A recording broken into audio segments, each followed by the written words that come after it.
New shape. New flavors. So, you like the spark? Cheers! New delightful experience.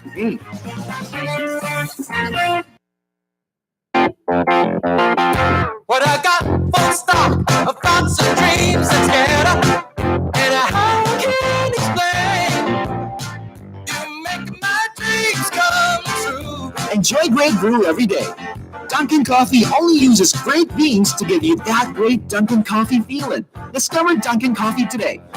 Hot or iced. Oh yeah, you make my dreams come true. The magic of radio. Here we go. This is the epicenter of music entertainment. From the northern to the southern tip of the Philippines. Giving you the most complete radio experience. Trusting the competition is the country's number one. Number one for new music. The world famous. We are Magic 95.5. Nang ang Pangulo ay naghanap ng kanang kamay, ang napusuhan ay isang tulad niya na may malasakit sa tao. Magkasama sumulong ang pagbabago, umangat ang Davao, kambal sa aksyon at malasakit, takbuhan ng may sakit, puntahan ng mga lapi. Bawat lumapit, walang bigo. Bawat hinaing tutok mata ang tulong. Para kay Bongo, walang tulong ang service. Isa lang ang bisyo. Service.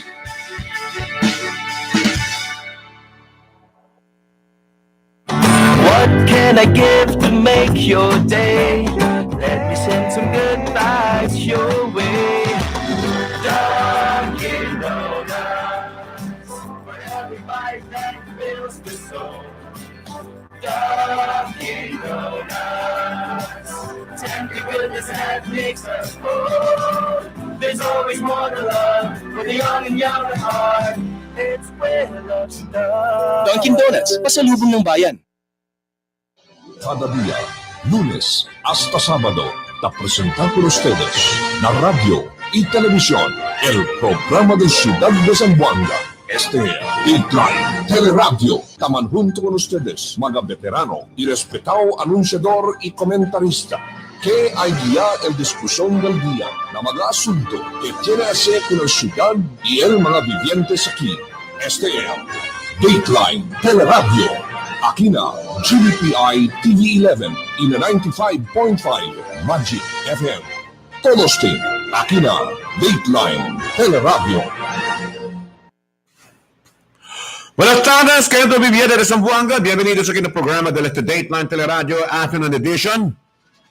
Como siempre, aquí estamos con ustedes también esta tarde, día 31 de enero 2019. Aquí en el programa que ustedes ganan el Dateline Teleradio. Como siempre, ustedes servidor aquí en el micrófono, Ronnie de Polamang, estamos junto con ustedes esta tarde también, aquí en el programa que llena de noticias, el Dateline Teleradio. En el costado también, si Charlie Mariano, este tiempo también. Charlie, buenas tardes contigo. Well, buenas tardes con el mga vivientes si Aton Ron. Aquí también si Al mga vecinos. Quiero kita saluda con el día aton mga vivientes, mga suki y palanga. From Limpapa to Licomo, que tal ustedes? El día mo invitación con ustedes. Manjunto ka namon hasta luego a las 5 del tarde. Bienvenidos otra vez na Dateline Teleradyo. And of course, Al Habsi también on my far left este tiempo. Al, buenas tardes contigo. Buenas Ron, buenas Charles, buenas mga vecinos. Ladies and gentlemen, join us worldwide live via our Facebook page. Just type GBPI TV11 Official or Dateline Teleradyo. Pwede también vosotros mira ka namon na di amon YouTube site. Yeah, or uwi mga vecinos na di amon News FM 95.5 Magic. Welcome na programa Dateline Teleradyo. Manalagita ko sa kanyang kwento aral, no? Kay aparece antes el Peace and Order Council Conference también de esta misma ciudad y aparece cuántos puntos se le discute también en la alcaldesa Ben Climaco Salazar na Astoria Regency que el demás reciente. No, doon también yung turnover doon también mga nuevo vehikulo, no? Para sa seguridad diato na kinapueblo de Zamboanga. We are also expecting también que tiene también el kwan del ongoing pa ba? Actually, ongoing Ron, el seminar mga vecinos, esta tarde, parte del meeting and antes del City Peace and Order Council, and then cheche daw sila ara tarde como seminar. Siguro para insinya ko ng mga barangay officials y mga ahente de barangay, kilaya usa ko neste mga L300 vans kay el konsa kita sabi mga bisinos kada sa como multipurpose vehicle na barangay level para podele man kontesta na mga events de Emergency response vehicle o ko sa mga usod de barangay official. Yeah. Importante sé que actualmente todo el 98 barangay invitado tayo na. I think all the barangays but L300 mga bisinos el konsa kita te entende na otro mga barangay dali mas temprano pa no el dila mga L300 vans este area dali 40. So pwede kita habla practically kompleto ya el dalida ng mga barangays na entero ciudad de Zamboanga. El aquel na isla sabi kita mga vecinos, aquellos que no hayan avail con el L300 vans, tiene sila mga sea crabs que puede también usar barangay for official business. Yeah. Basta eso también que viviendo de Zamboanga, esperanzao que esta tarde, no tiene kita un bien importante visita tan aquí en el programa del Dateline Teleradyo, el former senator and now candidate also for Senator Serge Serio de la Rama Osmeña will be arriving from Pagadian City via a private plane. Para que kanato también ang programa del Dateline Teleradyo. Well, bonito que no imbita kita con el día aton mga bibientes para uwi con Senator Serge Osmeña mga bisinos. One of the most productive members of the past Senates. Bien cual mga bisinos, bien knowledgeable, bien dependable in terms of legislation, y bien prolific because tama legislate base ng mga necesidades del mga bibientes di aton. Sí. Actualmente, yo intereso ko yung pregunta ko nila. Did you know that Sergio Osmeña has been involved in the transport sector también? Both of sila de mar y también land transport. No? So, I'd like to find out cosa ba dito yung idea también kailangan kita po naman improve kung ito mismo transport system diato na internasyon diato. Mass transport system. Mass transport system diato na kina internasyon. No? Kung siya na ese ganyan mga kwento dato también con ele. Mas ese, el dicio cuanta bien na politika este tiempo, cosa bal estado desde yung kandidatura para na Senado. Kaya de Barasal mga bisinos, tiene que la pending petition to disqualify Senator Serge Osmeña the candidate base na kwantos mga legal documents mga bisinos ke tabla ka nila ke disqualified le. But we kita lego kung Senator Osmeña si cosa basta mga issues siya man raise kontra ko nila ita question na ko na DCU qualification as candidate in the Senate elections. Yeah. Anyway, kada bibiyada sa Zamboanga at 2:07 in the afternoon na kinaprograma del Dateline Teleradyo. I don't know, pero tinete notisya kita en Tequia tiempo que el Philippine National Police ya aklara ko na kel 4 persona kanya sila na CCTV camera como mga suspechaw con aquel incidente de bomba na Holosolo. Parece después que estos daw yaman surrender, no? Tiene daw alibay, akal daw sila. Ayer pati tarde, sa la story si Albert Luna kikanato na programa. Pero este tiempo, publiko yung gatate, no? Police have cleared the 4 men of their involvement in the twin bombings in Holosolo. These men who surfaced before the police on Wednesday to clear their names were earlier seen in footages from a closed-circuit camera leaving the site before the deadly explosion. Senior Superintendent Bernard Banak, spokesperson of the Philippine National Police, told reporters that the 4 men were released on Wednesday night, that is last night. Police earlier tagged them as persons of interest in the Holo bombing. Banak said the men who claimed they were bystanders in the area were able to prove their innocence on the blast that killed 21 and injured 97 others. That being said, kaya decir, abierto pa siyempre ang investigasyon tamira pa si Kian yung responsable. Ron, no, Char, kaya kita sabi, ojalá datong kompanyero tali afuera, chine kasi kita recibe informasyon niya kay Maljustice Hall. Tiene kita yawin natin. Aquí, I don't know, portion ba or cosa, yes. sitawin ka natin si Commander T, baka pwede dali update or si Albert Luna ba? Cosa kita sabi, pregunta kita na kwantos mga reporters diaton. Tiene to mga stockpile the old documents, old documents, anya atras de sa building yan po And then amo daw siya kema. I don't know kilaya ya sali apekto el mismo Justice Hall. But apparently mga bisinos, tiyan naman kema niya, but not that big, no? But ya kausa siguro el mojada del cuantos mga dokumento del korte. No sabi kita si Diken Salas ino sabi kita si ese ba mga dokumento mga bisinos, tiyan kaya na mga actual cases kay pendiente allí na sala. May man rasa electoral building ka. May man. No, that's good news, no?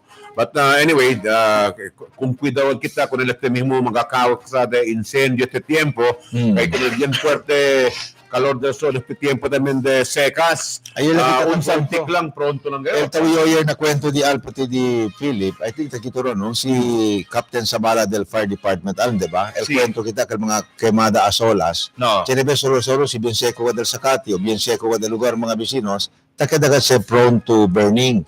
So el diato abiso con el mga vivientes, especialmente allí na mga pogon diato na mga caserías.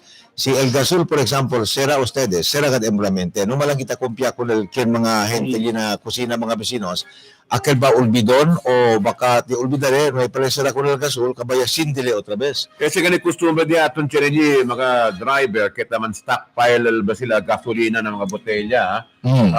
Actualmente el fumes lang del mismo gasolina is enough to catch a spark, no? The moment you have maskin tela dit aton man friction un poco electricidad, it can cause a spark. Yes, anything can happen mga vecinos at times like this, bien secas kayot. El pedimiento di aton be responsible in your households and in your places of work kung cuidado kayot. Anything can happen basta hindi kita kung cuidado. Now, I don't know, pero debe kayo check ustedes na mga cuando ustedes allí, especialmente el mga sistema de electricidad di aton, kay basta tiempo de secas también, tiempo también de quema. Akal mga overload na electrical use mga bisinos, akal tanda mo sila al octopus connections. Bien carga ya gayot kaba overload jagad mga bisinos. Uno tamon sita causa short circuit i mga quema na mga kaseryas. Yeah. Anyway, este kayo bibiyado sa Buanga, 2:13 in the afternoon na kinaprograma del Dateline Teleradyo, el official time di aton del Pag-asa. Este noticia dentro también que el Regional Police y habla que atase sila el emboscada con dos personas de interés también, quien responsable con el granada que yaguería allí na un mosque aquí na Talon-Talon, donde gane dos personas, él ya muri, después cuatro tan otro, él ya sale herido, ¿no? El Zamboanga Peninsula Regional Police Director, Chief Superintendent Emmanuel Licop, y habla que ya obtenía sila el mga leads que puede ser el apunta con el identificación del mga posible sospechado con este más reciente acto de terrorismo también que sucede en un lugar de candidato religioso, ¿no? So far, we have 2 persons of interest and we have some leads on how to identify them. Sige. Asegun con Licop, ¿no? El director ya habla. They did not disclose further details of the investigation, but assured that they have instructed the police in different provinces to ensure peace and order among different faith-based groups. Okay? Yes, that's good. Asigit lagas con esos. El cosa que tayo dyan initial feedback mga vecinos, akal cosa pasada na Talon-Talon, subject to the release of the final results of the investigation mga vecinos, it has no connection to the holo bombing. It is a separate case. So, tiyan na to de Basilan, I don't know kailangan ka del connection, but aki aliba el problema, iya kada sa kumo isolated case mga vecinos. If I were to con Senior Superintendent Joseph Martir, no? Yablale que posible daw que agravio personal por caso del eleksyon ng barangay kaya conduce de mas presidente. El timing lang kayo, irrebentale, a few days after lang di holo bombing. So, siyempre, mga vivientes. Pero, el abiso di ato ng mga vivientes di ato, advice di ato mga vecinos, let us continue living the way we always did. No kita cambiar di aton lifestyle. Akil lang kayo, hindi man nesesaryo el kaminada, hindi ka tabla importante, no may lang kamina. Kahit na pwede kita mirara at al mga trapiko doon hindi ka gumun-gumunal. Doon la menos ka del biyahan na kamino, menos ka del gente ng mga malls. I think once no kita miedo, no, kung tabla di aton mga police and military authorities, no kita dali el upper hand kung el mga terorista, akil ba to instill a state of fear. Let us live the way we always did. Continue living, doing it. Yeah. Anyway, querido viviente de Zamboanga, este día, Huwebes, según sineto también el congressional report que hizo también el mismo congresista Celso Lobregat, na non sabio si cosa ba ya discutilla durante el discurso también. Tiene kita kopya mga bisinos del diskurso di Congressman Lobregat. Actually, gresos te no? Tiene ka mga kwanto pahinas te. Mga 48 pahina, although many of the pages, ta contain nga mga letrato grande-grande mga bisinos, mas manadaki mga pachuchada lang man kunal diaton city mayor. So hindi kasi abla congressional report, este color politika mga bisinos. State of the attack address. State of the city under attack. Another tan man describe, no? Because hindi la understanding, and to my understanding also, when you say state of the city, report to el estado de ciudad, as a result, mga visions, the cosa to yase, state del ciudad, as a result of your projects. Yeah. Cosa el impact del projects que hace tú na vida del mga gente. Cosa el estado de ila. El estado de ese lugar. The way I see it, Ronnie, no? Este mga bisinos, como ataque con el earlier soca del diaton alcalde, Mayor Ben Clima, como mga bisinos, in the sense that ta question na si Congressman Lobregat, actually hindi le mayor, no? Kongresista le, así kita klaro, pero ta question na le con el mayor. Cosa daw que may pwede hacer base na DCU standards, como tamidile, taman measure le, con el accomplishment del diatong gani alcalde Ben Clima ko. So para kumigo mga bisinos, this is out of place. This has no place in a citywide setting. Considering that, si reporta man si Congressman Lobregat, this yung congressional report, magtutok lang rin na congressional accomplishments. I was kind of hoping, Charlie, que el report tale, con su acontecimiento na su término como congresista por un año talilita sinta como congresista na Distrito 1. Amo gana si Ronnie Alno, cosa kaya pa sa mga bisinos, the way yan deliver si Congressman Lobregat this UPs, dola kel takumpitile, not as congressman, but as mayor already of the city of Zamboanga. El contenido del speech mga bisinos, dola takumpitiga directamente kung el cosa yablo si Mayor Ben Clima, which in the first place should not be the case. Kung matabla ka na si Ronnie Anal, el contenido del speech di Congressman Lobregat should center on congressional accomplishments, not to compete with the state of the city address of the mayor, because the soca of the mayor is supposed to be delivered only by the mayor, not by anybody else. Anyway, aside from the insinuations and the innuendos that he has made in his speech, tiene bale cosa yamang kwento na cuánto páginas discurso que alcanza cuánto 48 minutos. Pero si mingwa to mga letrato siguro te mga 35 lang. Yeah. Puede ba kita hacer pregunta cosa bale acontecimiento que ya puede reportar con el viviente del pueblo de Zamboanga na de su también discurso. I have heard so many state of the city, state of the province, state of the nation address. El contents mga bisinos de ese address are all what the executive has done for the city, and what, as a result, cosa el estado del ciudad, cosa el estado del nación, cosa el estado del probinsya. Never I heard mga bisinos atake. Never I heard mga bisinos accusations. And later, del last part usually del address, be it state of the nation address, city address, province address, is you lay down cosa dito yung plano in your remaining days, in your remaining years, in your remaining term, mga bisonos. But you don't attack, you don't criticize, you don't, just pure SL ko sa yawi, but different from what I heard aki aura na address del congresista. Well, the simple thing mga bisinos is this. Yung pregunta si Ronnie Anantes ko sa kontenido del mga reports ni Congressman Lobregat, mas mucho kiron mga projects y mga accomplishments del national government through the DPWH and this District Engineer's Office. Pero amo kataba sila, i-assiste dueño si Congressman Obregat, como tabel aquí con el mga vivientes presente antes, que este mga project del national government, todos de suyo. So I think this is a misrepresentation of the actual deeds of the national government. No era dueña, as dueño, un congressman. Kasi si SLS, then I think all other congressmen in all other parts of the republic, mga vecinos, pwede tamalabla. Que el proyecto del DPWH, el proyecto del DepEd, el proyecto de o aquella agencia, todo project de ila. Yeah, well, They may have initiated, reported what he has done as chairman of the Committee on Infrastructure at el tiempo que Yacintale como pero cosa ba din siya acontecimiento también. Pero Charles, así kita klaro, Ron, no? Ron. Congressmen are able to bring projects to the city, mga bisinos, not from their own pocket, but rather through their initiatives. Actually, Al, they work for the yes. funding of that. That is partly correct, Al. But Yes. most of these projects, kanya man enumerate si Congressman Obregat, are not actually his projects. Okay. These are line agency projects. Oh. For example, ang DepEd.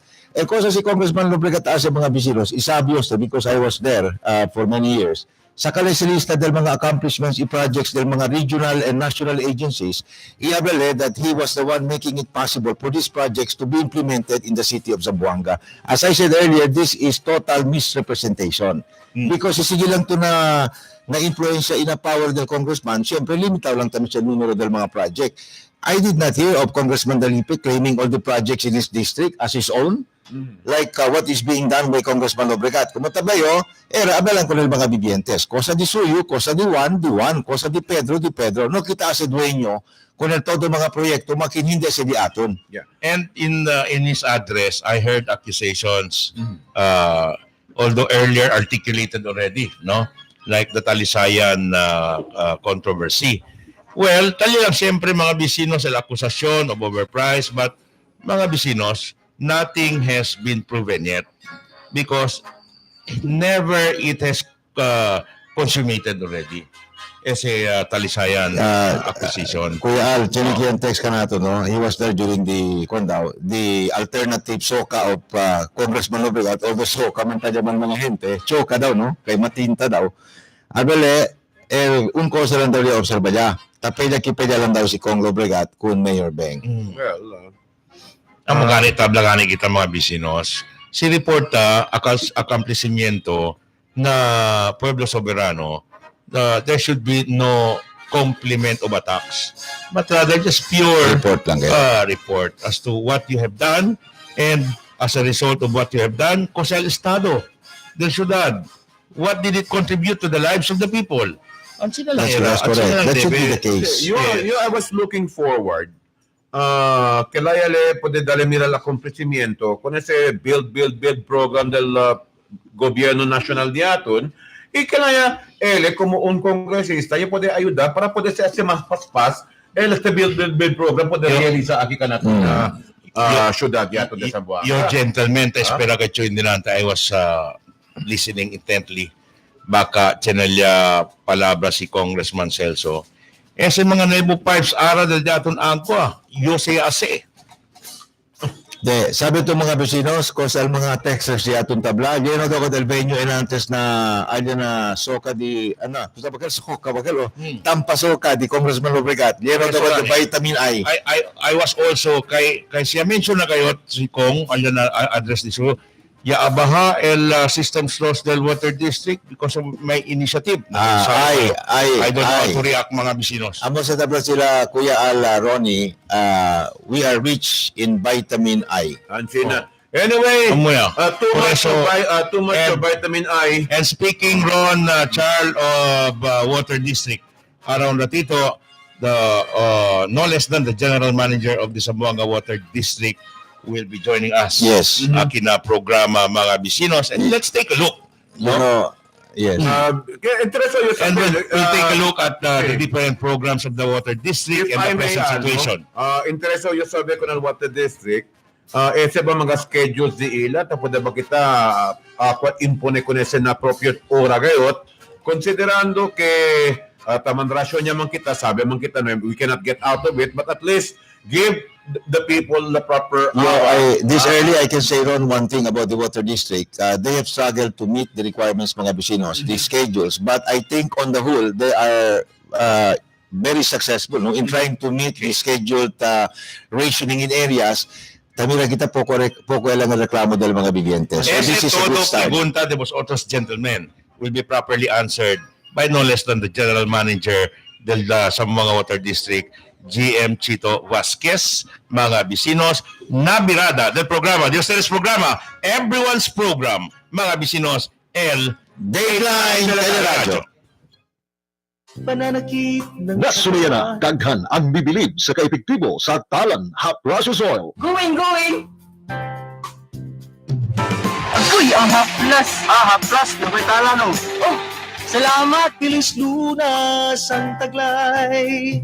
Ug padayong gigamit sa kadaghanan. Away ayos. Kasi ba, basang lansa. Bawat haplos Sini. na may tala na plasyos.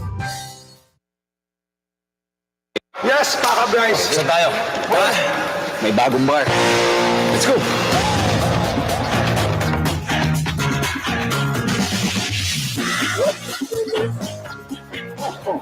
Nasaan yung bar? Ayan. Introducing the new delicious Titty Bar. New shape, new flavors. So, you like this bar? Cheers! New delightful experience.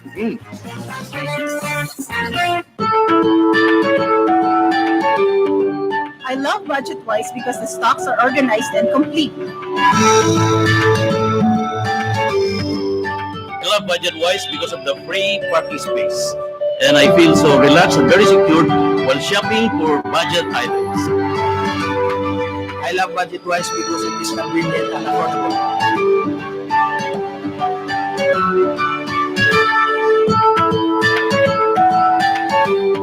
I love Budget Wise kasi di ilang mga empleyado courteous and friendly.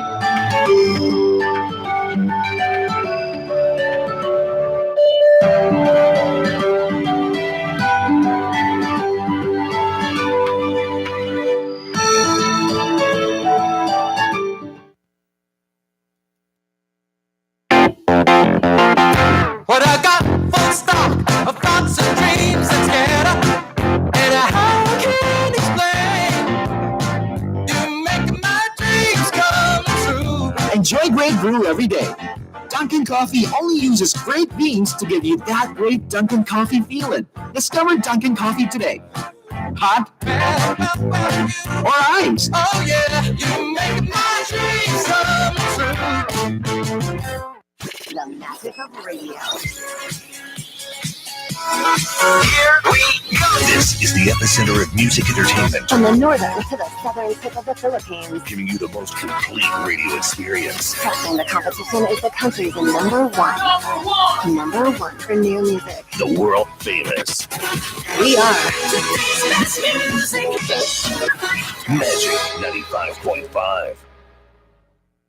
Nang ang Pangulo ay naghanap ng kanang kamay, ang napulsuhan ay isang tulad niya na may malasakit sa tao. Magkasama sumulong ang pagbabago, umangat ang Davao, kambal sa aksyon at malasakit. Takbuhan ng may sakit, puntahan ng mga lapit. Bawat lumapit, walang bigo. Bawat hinaing, pikit mata ang tulong. Para kay Bongo, walang tulong ang service. Isa lang ang bisyo. Service.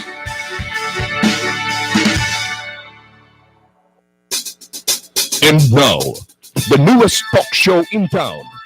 Never fail to watch. No Holds Barred. An hour-long talk show that tackles the pressing issues of the day. No Holds Barred. Tackles matters that affects the city and its people. With veteran commentator Ronnie Liedo. Every Mondays from 9 a.m. with replays every Wednesdays after Dateline Zamboanga, and can also be viewed Sundays at 2 p.m. No Holds Barred. Only here on GBPI TV 11. No Holds Barred. Watch for it. What can I give to make your day? Let me send some good vibes your way. Dunkin' Donuts, for every bite that fills the soul.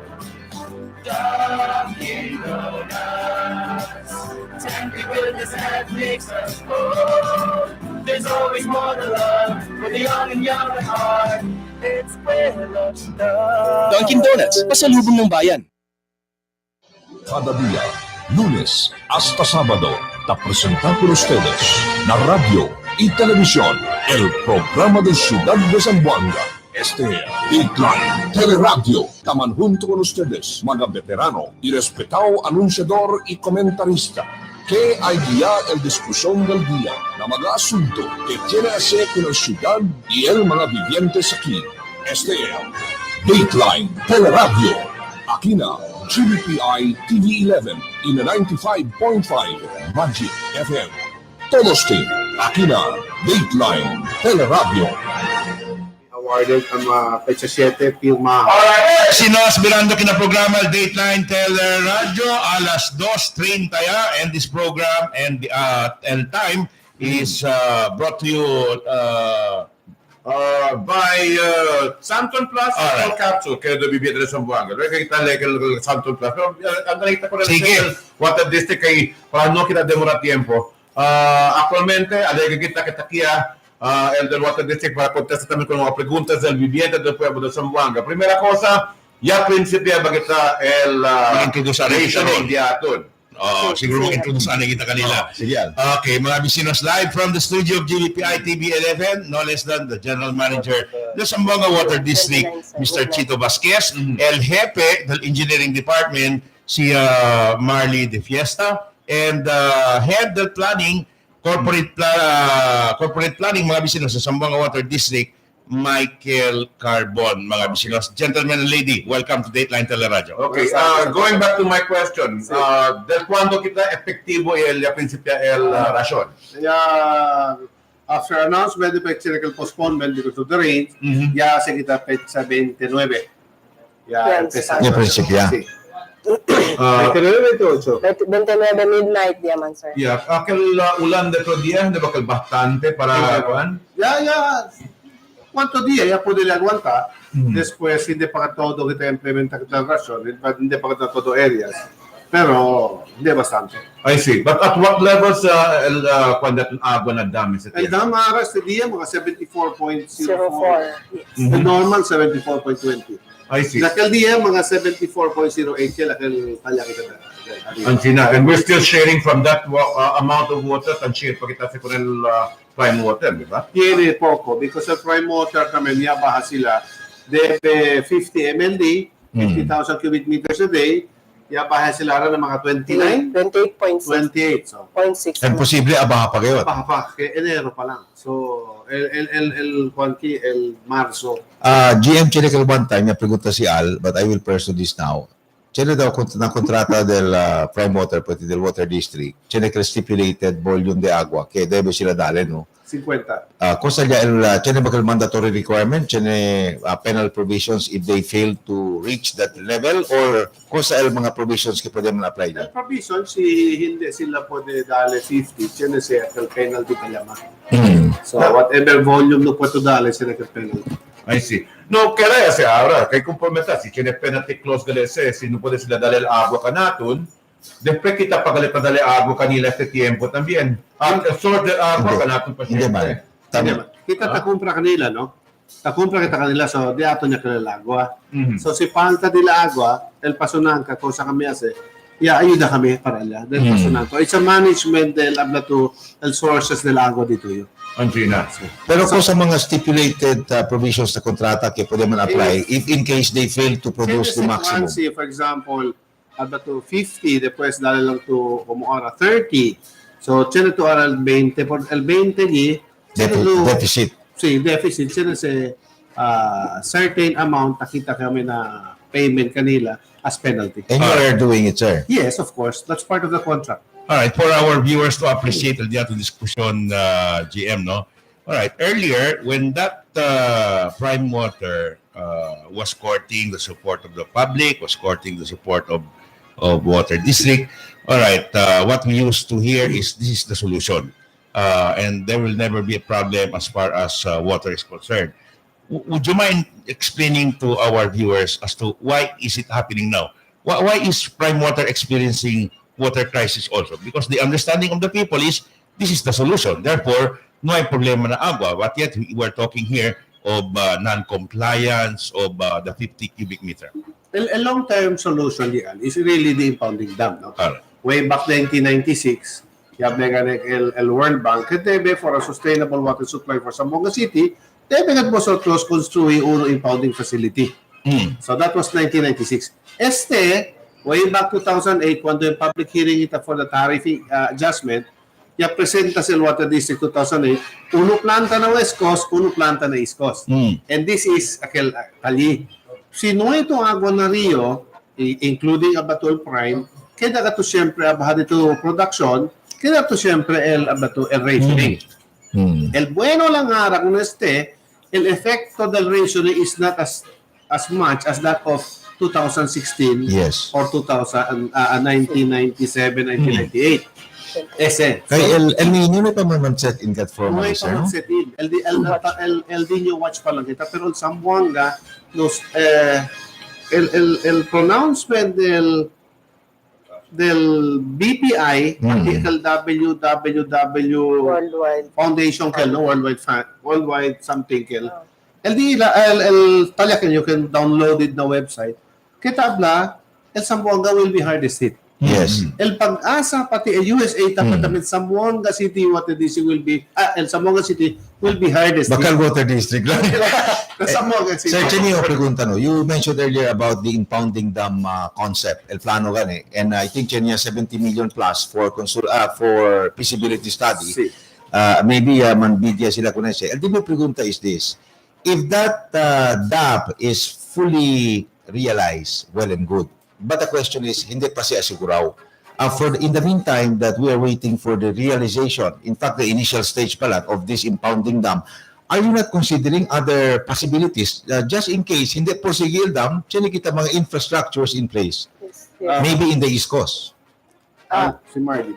Actually, sir, we are really seriously considering, sir, a solar power desalination plant, which man run lang at times like this when we are shortfall in production. And we are also considering tapping subterranean river sources. Yeah. I agree about to solar-powered desalination plant. Pero how soon will that be realized? Or will it come too late? Doon din may makita agua para poder producir ko para del gente. También. Cuando es el timeline di aton para poder kita realize con ese? We are now, pa-studio pa lang kami sa ARA, sir. We are gathering samples na, kasi hindi todo, sir, salt seawater is up for use for desalination plant kasi like last time test kami na Santa Cruz altogether chloride so benbaho and efficiency del plant. So we're looking for the best possible site adatan gather kami data saka kami samples para study el treatment di suyo. Yeah. On I was even hoping that what the district nakadaikwal barangay kanya era makinetebe sila aguanta agua para en tal caso que tiene tiempo de secas de berasan. Right now we are not yet in the El Nino phase, no? We are still out of the El Nino phase. Para bene pa lang. Pero el preparasyon di aton para de ese dol we have been talking about this 2-3 years ago. What preparations have we really put into place in the barangays to conserve water? Debe, talino, tayo dahil sa sinuwaise, mas difícil de evitar. Uno pagka plano is el production, water treatment facility, aquí na East Coast. Yes. Si Mirato na East Coast, ese may locket, tadali sa kanato 90,000 cubic meters a day. Yeah, yes. All normal conditions. El mira lang kami kung ese, el arriba de ese, because el recharge ko na ese arriba, hindi protektado, man difícil kita sa invest kita. Say, for example, abato mga 1 billion pesos el planta, después otro pa linya, no mga exacto 600, 700, 800 million para kiligat kasi nabuhalan. So ese también ten kami, estudiaten kami para que basta el plano is uno planta na East Coast, uno planta na West Coast. West Coast yan, para East Coast. Aside from makatabla si Marley, que no quiere ten kami abla, hindi kami tapla niya about desalination run by solar powered el planta. Na ese desalination, that is 3 times the cost higher than normal habla to. Because of the power. normal El sources. rule of thumb, sabi o ara, kasi to planta de agua, for every 1 cubic meter of water man produce to is about 15,000 pesos. GM, di may preguntain antes, although welcome kita mga new technologies, desalination and other mga solar-powered production of water, kaya kita anday man target ana ito mga locally realistic concepts kaya pwede kita asidayon. And I was in fact referring to several resolutions passed by the council many years ago on the tapiti kita puwera kunal prime water abri ustedes mga explore the possibility of opening up similar facilities in the East Coast. Kaya this could be readily explored by the water district. Sí, niya si el identified niya kita mga Rio except kung di lang kita may identify kung un poco delicado mga area may patat kami Lunday arriba Sinay kami kan man-explore que un because of poco the security issue. El grande del Canton Agua identified is Malayal. That will be the biggest. So another plant up to the West Coast. Pero el East Coast, we're really looking at Merloquet. Yeah, seriously, Kachito, el Merloquet, arriba de ese, Kwanse, Palayanse, diba? Na el pregunta sa baka sa fertilizer mga kwalagi, apekta el agua también el mismo calidad Ay, del agua. kita lang karo dito yung production because usa to mga chemicals, usa to mga filters para kita to kunel mga chemical. Ay, kita karo sa el agua dito. Alright. I'd like to go back to the Prime Motor, GM. Alright, kung sa plano ara del Prime Motor to live up to what has been agreed or to live up to be compliant with all the agreements stipulated in the contract, GM, which is providing us you 50 cubic meter so that you can distribute it to So the far, people. saan sila allocate, I think, more than 60 million. Tapos sila kay production well to augment del agua. Aside from that, asi sila uno source pa develop para ayuda kanila. Unfortunately, baho kel. Yung meeting kami siguro twice or thrice on this one and tabla kami kanila kaya debegat sila tamen buska otro source para man augment el dila agua na dila planta para man meet sila el 50 MLD. Right. Did you give GM the deadline kung ano Prime Motor in coming up with those projects so that they can live up already with the contract? Noiman to abla to deadline because hindi sila pwede ko man meet the requirement sila magkal-penal provision alala lang kami tayo implement, no? And el kwanala ke ojalá que pwede sila buska. In fact, we're helping them buska sources para onde sila man develop para although karo lang gana kasi abla to tasaka sila el papaya man. Papaya rin sila tasaka or papaya or hermosa. Yes. We're also telling them that tiene que aquel kambal tiene el source kambal, source el Nancy. Yes. And antes sa GM, may mention to por causa del Malayal River. Isabi kita todo, ali si parte na Cebuco, Zamboanga del Norte. I don't know si tan apply ba mga provisions del Water Act o quantos mga national laws on water resources na Republika. Kailangan kita ba approach? Have you studied the possibility of talking to the next political, the provincial government and the municipal government that eventually, considering that Malayal is the only bigger source of water, apuera con el paso ng River, have we explored that possibility? No hay pa sequential man-explore. Pero we have taken that, we have talked this over, discussed it during a board meeting, no? Kasi Malayal, as a proposal del at the time, Alvarez Group of Rio Verde of Cagayan, kaya asigan ese abato uno plan tali sila. Pero sabi to ese Malayal, tempesa se adentro kika naton. Okay. Adentro sa Zamboanga. Allá ta sali. Depesa kaisi para del norte, allá sa Taguig Grande. Yes. We're also looking into the possibility of tapping Malayal para na East Coast dali. From the inside or From the Zamboanga. inside ka naton. Okay. Na alinawa. But is that legally possible? Hindi ba sila baka reklama kami ng probinsya del Basta Norte? saka lang to el approval del National Water Resource Board. Yes. Legal. I explore that all with all due respect because I feel that even if we try to do it in Zamboanga, limitaw el water resources ki. I've gone through all parts of the East Coast, poco seco. And only, I think, long-term siya di aton, estigat Malayal River, because not even the Limpapa River could really produce the volume that we demand. So I think this early siguro, if we may humbly suggest, that should be explored. Okay. Uno ya si Del Juan, uno ya si kanyang kwento kat kami na board meeting na kaldiya. El Malayal to take miral posibilidad si pwede si. In fact, el uno kasi kanda Marley was also a very rough study kay model agwa si Sakato, of course, agreement with the local municipal government, local. Akita ng Lakewood. Sakato se, kohoretol tubo para sa Zamboanga, pero at the same time, tadali to agwa kada municipal. Rigaki, may mas. Alright, siguro GM proprio lang, no, para intindi siguro, or mga appreciate, o diyato mga viewers, kung sagat diyato diskusyon. Alright, siguro pwede kita prinsipya in offering explanations, okay, porke na otro lugar, asigun, hindi ta experience sa problema de agua, no matter how difficult the situation is, tali lang daw siyempre. I don't know if this is true, but SL mga observations, no, del kwantos mga individual, porque na Zamboanga City, we are experiencing. Na otro lugar, in other cities, God, sir? Hindi daw tamang problema niya na agwa. Kay, I don't know, chinitabla, kay manata sila planta mga deep wells alya. Yes. Okay, what about in Zamboanga City? Why can't we do it? Actually, sir, wala na kita deep well. In fact, siya kita 24 deep wells, 21 ang operation, standby L4, operational L16. El problema din sa Zamboanga City, sir, el disu topography, hindi endowed with good groundwater quality. Although we continue to study, pwede kita sa kawan MLD on sources, we will develop it already. Pero kan mga otro manada kita yan explore, dali ka na ito na kan operating quantity. So na kita, akila sa local, siya na kita yung nabandol ng ali. Natutuan siya na tamin kita yung nabandol.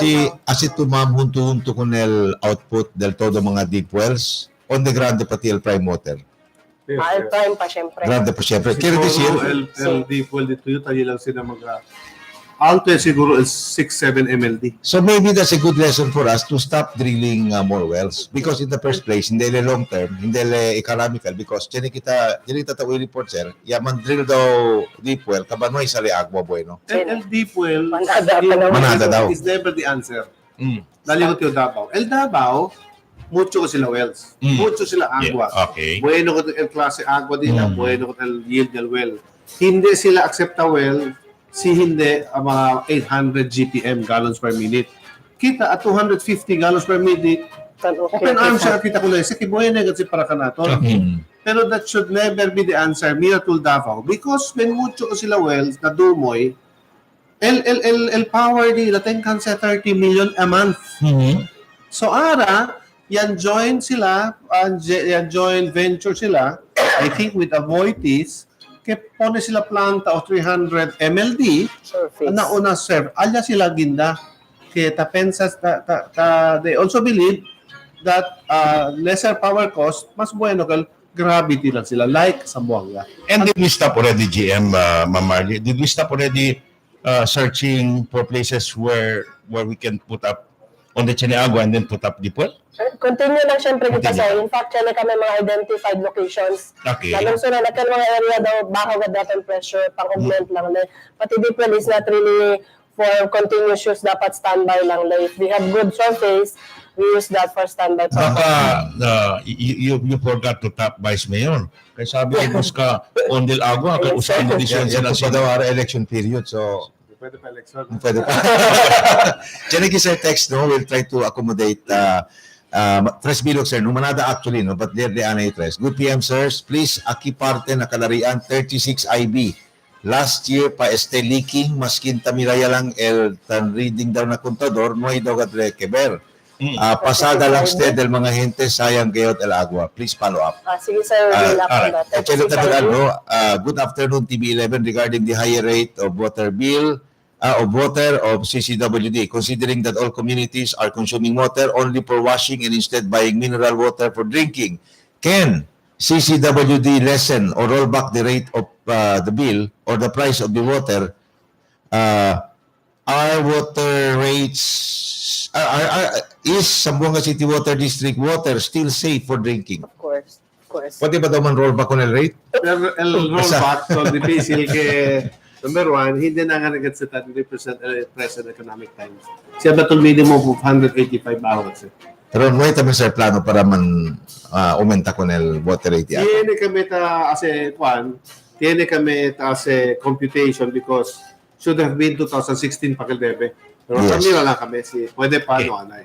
Alright, earlier yatin kita the concern, no, GM, kay, na baka hindi na agwa tasali, kay bulok ya aton mga pipes, bulok ya aton mga tubo going to the households, baka hindi na si agwa, baka sustrese.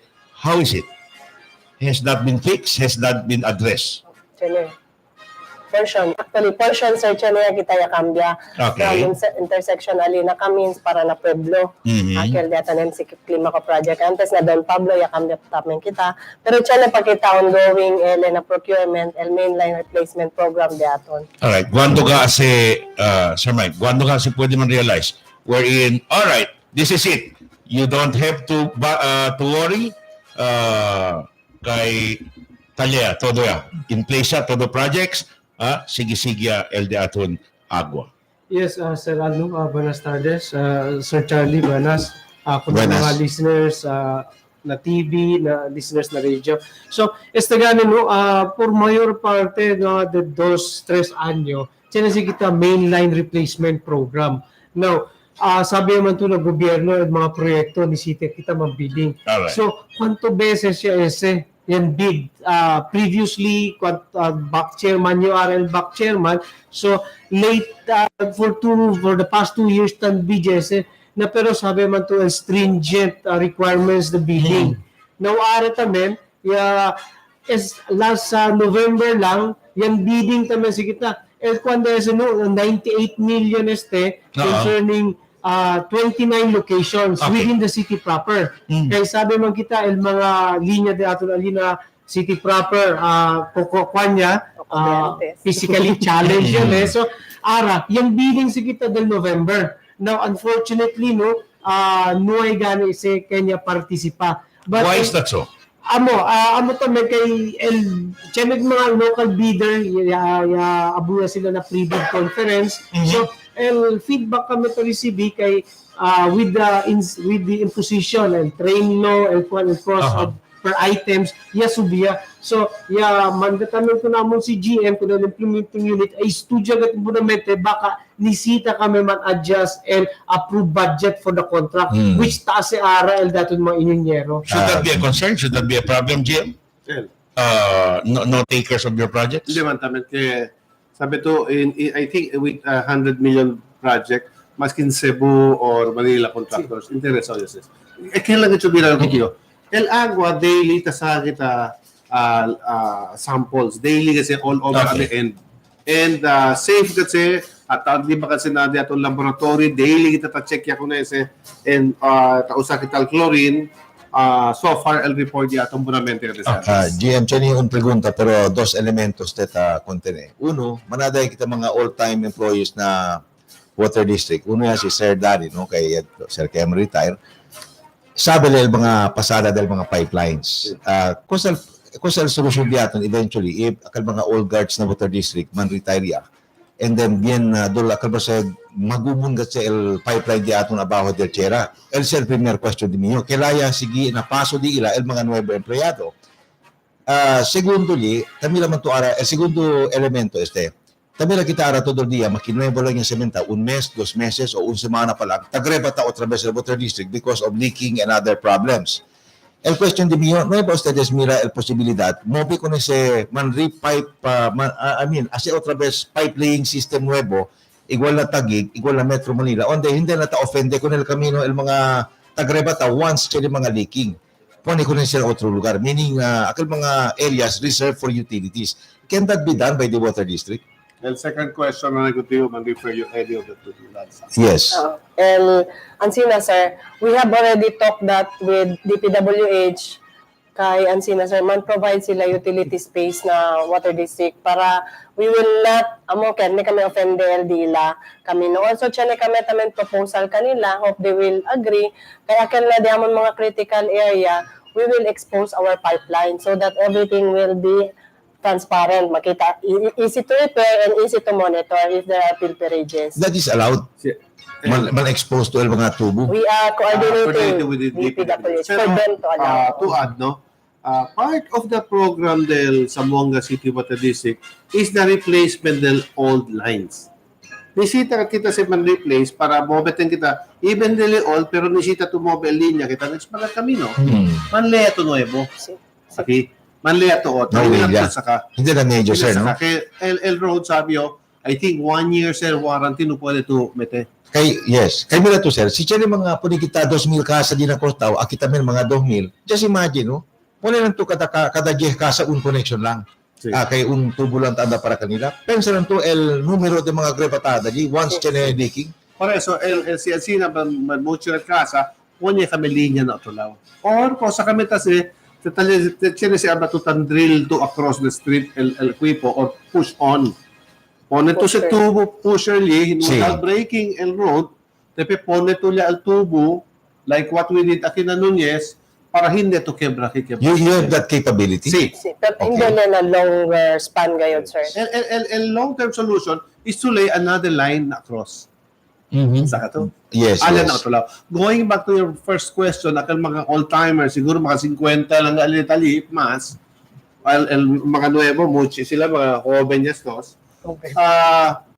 Actually, siya nakita with akal gane tase el drawing, as build plan, tase kita LDMAs, tase kita todo manera kaya para pwede kita sabi, on del tubo, on del barbula. Sige, sir. Ma-enumerate daw kita, GM, Sir Mike, Mamardi, for our consumers to understand well. All right. And sabi lang gat sila is there should be water. Nagripo. There should be no time kay nuay agua. Now, kosa tiyan na drawing board the water district to address this problem so that 1 year, 2 years, 3 years after, na mas kosa kay abla el gente, but rather puro appreciation to water district. Long term, yes. Impounding facility. One. That's the answer. Okay. Long term, sir. Medium term is abato el planta Aquina East Coast, replacement of the old lines. Okay. Expansion, el pone to feeder lines. Drive A, Drive B, entra to. Pone kat kunese mga feeder lines. Akal tami ito mga spaghetti, so akal kwan, kita ko na kel pone feeder line para alyal metro kanila pone. Okay. So we really have got to rehabilitate. And lastly, tatrabaha kami junto with the city government on the water demand management. El mga ordinansa, kaya ablato po nito, let's say, water harvesting by the household. Okay. Second, ablato si man-shower to, el bende debe mga diaton hardware stores, debe akal mga ducha, ansina lang el litro per minute asale or el gripo ansina lang agot sale. Okay. Those are that kami. All right. To be specific, GM, kosa gayat anyo, ay susidise, ese di atong mga plano. But before you answer, gentlemen and lady, break lang anay kita on ratito. Novos Ortos sa mga bisinos, you are watching Dateline Teleradyo. Windsell Suites offers fully air-conditioned room, hot and cold shower, 32 inches LED flat screen cable TV, room telephone services, standby generator, safety deposit box, free Wi-Fi access, CCTV security cameras, 24 hours hotel security, airport transfer services, and all major credit cards honored. They're located at Almonte Branch and Governor Lim Avenue Branch. Call them at 0917-3034-768. Telephone number 062-957-3563. Windsell Suites. Your home is here. Yes, Paka Bryce! Saan tayo? May bagong bar. Let's go!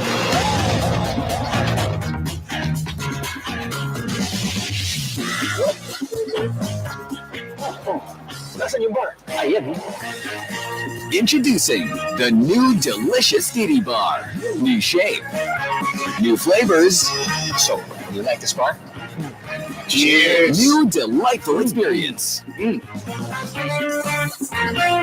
LB Supermarket. Shop at very affordable prices. RTW, school supplies, appliances, houseware, grocery items, wet market, homemade, food court, with free parking area. So shop now at LB Supermarket. Rio pa, barato pa. LB Supermarket Realty Complex, located at right along Veterans Avenue Extension, Zamboanga City. Bigger, better, greater, your partner in success. LB Supermarket. LB Supermarket Tugbugan is now open to serve you. Come and visit the newest branch of LB Supermarket. LB Supermarket, your partner in success. Cada día, lunes hasta sábado, te presentamos por ustedes la radio y televisión, el programa de Ciudad de Zamboanga. Este Dateline Teleradyo, taman junto con ustedes, mga veterano y respetado anunciador y comentarista, que hay guiar el discusión del día, na mga asunto que tiene a hacer con la ciudad y el mga vivientes aquí. Este Dateline Teleradyo, aquí na GBPI TV11 y na 95.5 Magic FM. Todos team, aquí na Dateline Teleradyo.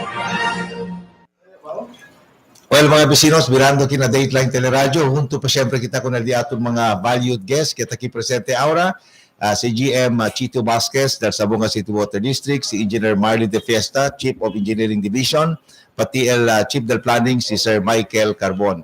Mga bisinos, antes manata kita mga text messages siya resibi, antes de continuo siguro, pregunta kita ko na di atong mga guests, pregunta kita cuantos le kita mga bisinos cuantos del mga text messages que debe que siguro sila contesta. El uno ki from 1903, abelay, good PM sir. El ago aquí na Hamilton Drive, Estrada, Tetuan Street, mga 4 dia yata man leaking. Okay. Hindi daw ta-checkya el Zamboanga City Water District maintenance man. Sir. Thank you. Thank you for the information, sir. We'll send our team tonight, sir. Alias, sir. Chinatam ki ma'am, no? Areto, manada. Cosa ba daw chinaki question uno, cosa ba daw relationship aura del city government pati water district in terms of the assistance that usually is given to the water district by the city government? So far, sabi to, water district, GOCC man, and Jabon Board of Directors, tanapoint sa el Mayor, yes, and el President Mayor, no? And usually, kami, coordinate kami con el LGU, cosa debe pwede kami man assist each other, and that's the usual assistance to the kwento. China naman sir pregunta acerca del conflict zone di aton, alin na ground zero. Ako sa ba daw latest development regarding the 600 million peso project que dali kani agua con ese lugar? Mike, please. Sí. What's the latest development? The latest gana si sir, no? Those projects under LUWA, yan bidding yes eh. And fortunately, yan award yes el LUWA del Chene del December 26 pati January 23. And those projects yes eh. Aquel uno, aquel STP, aquel sewerage treatment plant. Yes. Those bilog yes eh. 1,500 pati 2,000 nakasanyangan pati na Riondo. El uno taminali, el uno project ali aquel water pipelines. Chene tamen so el taspera lang kita ara chene gane kanda GM contract signing yes with those contractor. So chene siya el mga contractor tamen out of town contractor tabe negat akita participa na datong bidding implementa sila man contract signing and then man notice to proceed and then prinsipya kasi el proyekto. If I remember right, GM, ma'am and sir, no? Yan na si delay ko na este project for kwanto anyo sir? Kwanto anyo should have been yan bids 15 ba or 15 no? 15 or 16? 16 kay LD ila kwanara problema baka man delay at naman sa proseso. So and they've been waiting for this for a very long period of time already. So far, El Agua implementa, I understand, el NHA, no? Starting 2016. El LUWA, ya pwede araman award. So, na pecha 7, February 7, mang contract signing, I will be one of the witnesses. Yes. Después, el TNSF groundbreaking aquí. Después, el implementa el proyecto. So, el uno sí, from aquel de Cebu, Mactanrac, hace le construirle el sewer treatment facility, vale, 2. Yes. El uno, él hace el sewer lines, plus el pipe support, plus el poco agua from the UZ hasta aquí na Santa Barbara. Tiene kita sir projected timetable within which pwede completa ko na si project? Once notice of award is given, I think they have about 16 months. I-check kita 2 years. 2 years more or less. Kasi maulan. Pero espera sila sir por cuánto años siya? Mga 3 anyo? Sí, 3 or more than 3 years? 18, 17, mga 3 anyo nga. So amo lang siguro el problema tan kay ta question na sila baka liga daw na ora man maantala yata min daw man delay yata min kun el proyekto. Amo lang el dila concern.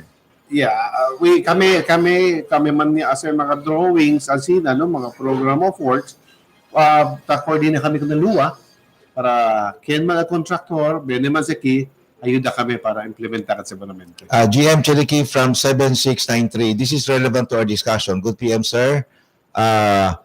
Akal daw mga agwarada ng kamino, debe era tamen daw tapain buramente el water district. Necesita bueno el asida o el kalidad. Manada kayot mga kamino bien quebrao kay por causa na resulta de hindi bueno el tapada. So daw el patching taas sa Chinebes o pirmi baste el water district. Hindi sir, sige kami na standard ng DPWH. Pati ta-check ya if city ka project sir or if DPWH kila under a road, after the among restoration para man withdraw kami the among bond kanila chana dila engineer ta check ya. Yes.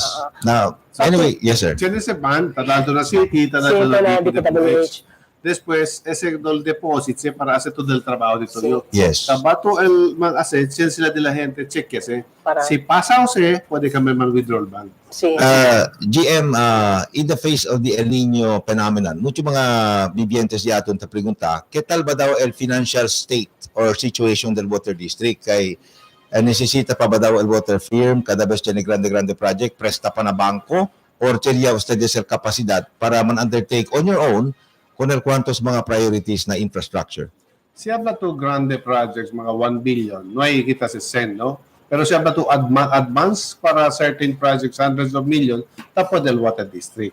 Mal-advance, no? Pero todos habla to, nisita to siyempre presta na banko, después, mal-implement to, talama kami si, como yo, talama si front loading. Yes. Kakatulsen, implementa to, después, cobra to ko na si hinay-hinay ko na gente. Of course, with the proper tariff adjustments.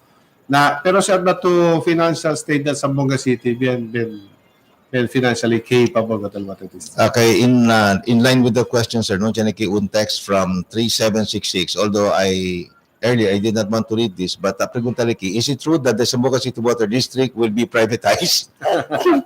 No. Dyan kita receive proposal for to JB, no, to agreement, and so far no ay man pa kami sa act on this and we're still studying, pero hindi amo man privatize hindi pa sa to.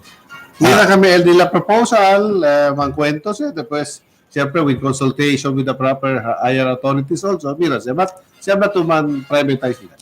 Sir Chenekino, perdón na lang to. Chenekita pregunta tamen, I will not anymore mention the number. Kung saan ba daw latest regarding the legal challenge kung nandito yung opisina? There was a case daw filed. Kung saan ba daw latest regarding that case? The office or I don't know. Basta amo malita. I think regarding the officers. On that, I think no pwede kami ablasin nada because sa judicial na tayo. Pero it's still pending, sir. Yes. Aside from that, este sir, el uno también del problema del diaton mga vivientes, including ang ginakarian, akal ba daw del ESTI project, hasta ara no ipa daw po dali closure, inoy patapako ng mga agwerada. Asphalt. Yeah, el el asparting, ma'am. Cosa ba daw el latest con ese? Cosa el razón por qué hindi daw ta pwede completa con el project? Actualmente, sir, akan la wikas, akan la injection 9 on the budget-wise, el water district lang yan facilitate restoration del asphalt. Kaya restore sila hasta concrete. Mas kinakalarian restore hasta concrete. El asphalt, no ay pa sila, ase por causa, yan, kuhan kan sila, yan, suspend sila el work. Kay they are saying that we are not paying, but we're saying to them, we're not complying with Yes. our requirements. That's why.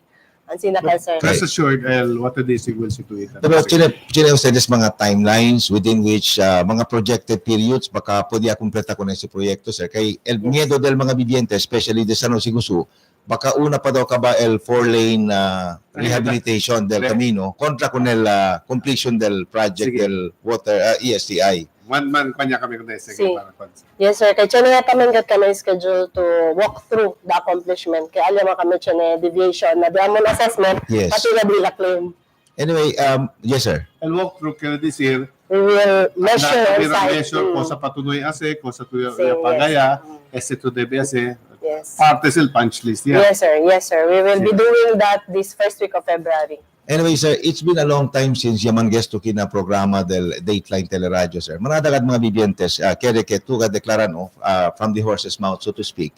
Kung sa badagad el mga main priorities aura del Zamboanga City Water District, aside from the ordinary. Number one, el diamond gayot is to rehabilitate the system. Ase kami mga feeder lines, reduce kami mga losses, replace kami mga odd lines. That's one. Para pwede kat kami anda baka man service gato ko ng mga gente, mga bibientes. Second, we really need to have additional water supply akin na East Coast. Hopefully, it can man join siya para na buwalan. Yeah. Third, LD aton sewer treatment facility, manbidya kami. We're just waiting for the money. Magay, sir, no? We're just waiting for the money from DPWH, Dalina City, agreement with the city, grande kel, 50%, that's about mga 80 kel, 70 plus. Después manbid kami ese ika-3 project. Yes. Después, el Amon oficina, nisita kami busca tierra, terreno, para onde kami cambiabe. No pwede makami lipat sa talente. Sí. May mas parking, di tan pila ka talente during Christmas. We have to look for another lot for that. Después, ongoing diamond el tase kami el ISO under kun Michael. Kaya kami, el opisina, hindi lang na palabra, pero kaya kami hasta el que modo kami servisya ko na mga gente, de buen manera ba? Alegre gente. Of the highest quality, sir. Of the highest quality. Tabla ba contigo, si tu mi terida, tatali ba contigo, oy, noy, dali anay contigo, coke, dali biscuit. Ang sila ba klase? That you really trust, el diamond gente, que tase kami bien para na publiko. Well, akal tabla to sir sewerage facility alin na magay. Is that the only one planned by the water district or tiene pa otro in the pipeline for the future? For the future, el Mambikita. For the future expansion of the sewer lines. Pati el 2 bilog na C3R, sewer kel. Yes. Hindi kel ablot to para septic tank. 2 kel, el 1 de 1,500 cubic meters a day, el 1 2,000. Akin na magay, 4,000 Yes. Expandable to 6,000 cubic meters a day. Grande I think this will be the biggest outside Metro Manila. All right. Lastly, from my end, Charles, I'd like to ask the good general manager here, how's water district if we talk of financial stability? Because okay. All right. So, bien how rich? Oh, very much stable. Good. Yes. Because every time naman kwento kita, utility equal water district, no? Sino ba apprehension ng mga consumers kay nasam ko? Otro storya ka sa. Por eso gani. But just the same, no? Utility kita tamang kwento. Correct. Si Estelle habla contigo, ano? Si el banco tan offer contigo grande kat amount de loan. All right. Sila tanda contigo man offer. I think dito usability bueno. Pero kasi kita claro, mga kwanto certain offer el banco para pwede kita sabi el financial strength del water district. Mga normally mga kwanto sita ofrece man sila. Basta hindi abahan na 1 billion. No. Hindi abaha. Kaya this year in good financial standing so there is no need for any water rate increase in the next years to come. Bueno, kasi tabi na sila, el present rate, pwede pagatuman stretch as once you compare it to the other water districts, no? Alright. Abato kwan. Kaya dito yung ara abato kwanto ba ito kwanto dito yung bill ara a month. Kala ng mga 400 plus. Mira to el 400 Porque plus. caro ka na mo niya, GM. 2,000 plus. Bakit siya tulik? Kwanto to gente na casa? El sabio taba niya yung mga media drum lang man. Hindi mga undram. Bakit to solo to 400, si mandibay to na number del gente to casa, may marato at Alright. para sa tabla kita, pwede pa ka to man-increase or as ito stretch el kwan. So, para sa kami el bangko ka namon, si pwede pa to man-adjust ito tariff, therefore, pwede ka to. Kasi ba stability financially del water district? Pwede ba kita, GM, enough to fund the projects needed to ensure water stability ng mga gripo? Si habla to todo projects, hindi. Kaya habla to un planta ara, siguro yung kanse to mga 1 billion un planta. So, where do you intend to get the additional funding? Man loan ka to. Man loan ka And you're to doing it? private. Yes. In fact, Elua, tadali tayo, amo lang, Elua, as of now, hindi sila pwede dali sa mga klase kantidad kaya bin mucho at water district. Alright. Lastly, GM, siguro, gentlemen and lady, de ustedes mensaje con ating mga viewers, especialmente con consumer members. Amidyante con el problema, ta imprenta kita, na salida de agua na yatong gripo mga bisinos, uwi vosotros con ang mga opisales del water district. GM, please. Tapelayo ko del publiko que ayuda ka namon mira, reporta mga leakages, and resa kita que siempre cae el ulan, takre kita na reso, and el water district taki para sirvi con vosotros todo.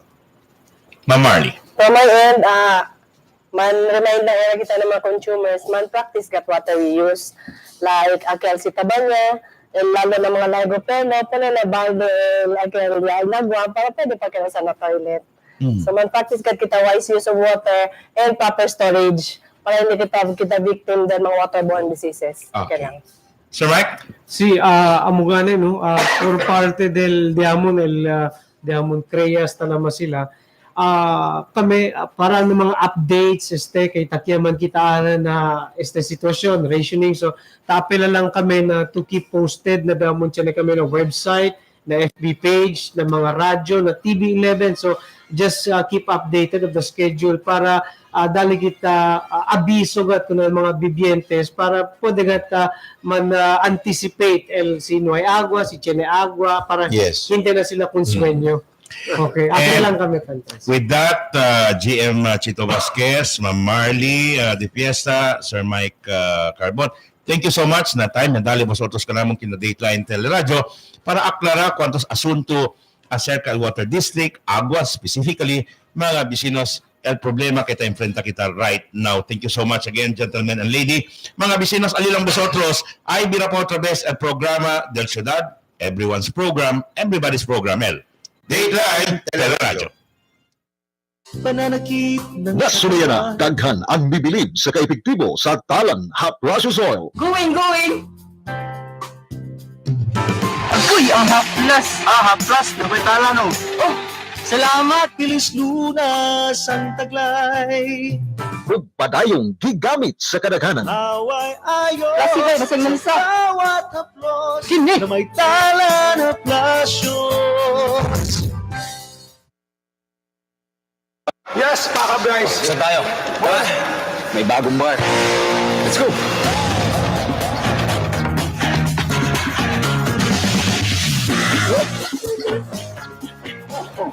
Nasaan yung bar? Ayan. Introducing the new delicious Titty Bar. New shape, new flavors. So, you like this bar? Cheers! New delightful experience. The magic of radio. Here we go. This is the epicenter of music entertainment. From the northern to the southern tip of the Philippines. Giving you the most complete radio experience. Trusting the competition is the country's number one. Number one for new music. The world famous We are Magic 95.5. What I got, full stop. of thoughts and dreams that scatter. And how I can explain, you make my dreams come true. Enjoy great brew every day. Dunkin' Coffee only uses great beans to give you that great Dunkin' Coffee feeling. Discover Dunkin' Coffee today. Hot or iced. Oh yeah, you make my dreams come true.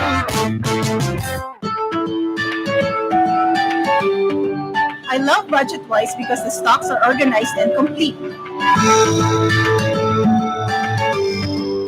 I love Budget Wise because of the free parking space. And I feel so relaxed and very secure while shopping for budget items. I love Budget Wise because it is convenient and affordable.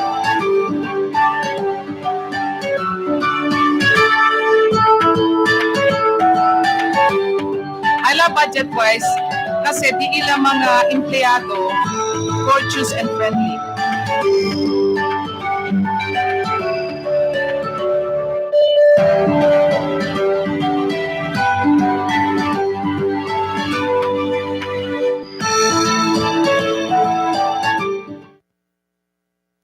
Nang ang Pangulo ay naghanap ng kanang kamay, ang napulsuhan ay isang tulad niya na may malasakit sa tao. Magkasama sumulong ang pagbabago, umangat ang Davao, kambal sa aksyon at malasakit. Takbuhan ng may sakit, puntahan ng mga napi.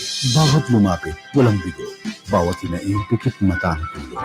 Para kay Bongo, walang tulong ang service. Isa lang ang bisyo. Service.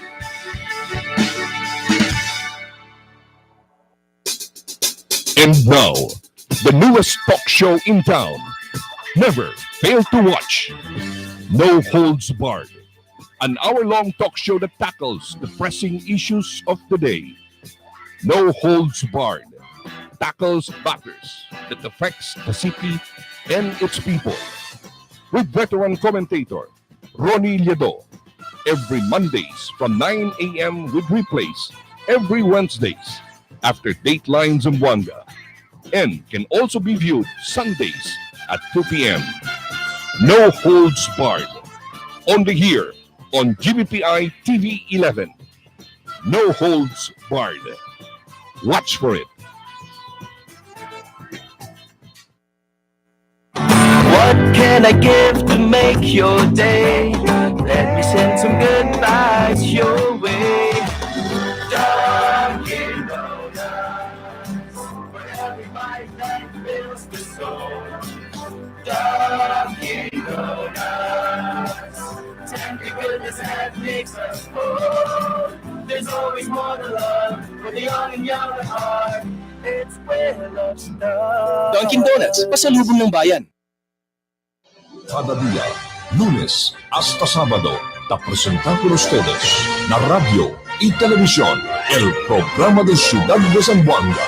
Este es Dateline Teleradyo. Taman junto con ustedes, mga veterano y respetado anunciador y comentarista, que hay guía el discusión del día, na mga asunto que tiene que hacer con la ciudad y el mga vivientes aquí. Este es Dateline Teleradyo. Aquí na GBPI TV 11 y na 95.5 Magic FM. Todos team, aquí na Dateline Teleradyo. Continuando mga bisinos, el datong programa kina Dateline Teleradyo, hopefully we were able to contribute to your understanding acerca mga bisinos problema kita enfrenta kita ahora acerca del agua, no? Por medio de mga kontestasyon, de among pregunta, y siyempre kontestasyon ng mga opisyales del Water District, kita encabeza si General Manager Chito Vasquez, together with his staff, el Head del Engineering Department, si Marley de Fiesta, y el Planning, mga bisinos, Mr. Michael Carbon, mga bisinos. Ojalá, vosotros se entende, kay usually, mga bisinos, no?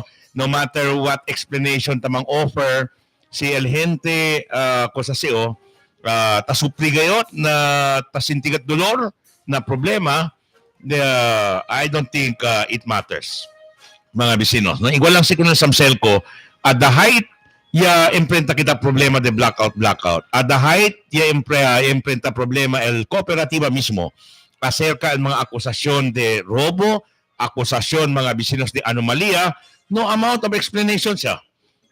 Masking cosa pa mang offer mga opisales del Samselco that time, el mga vivientes, mga consumer members, no quiere mabauhi.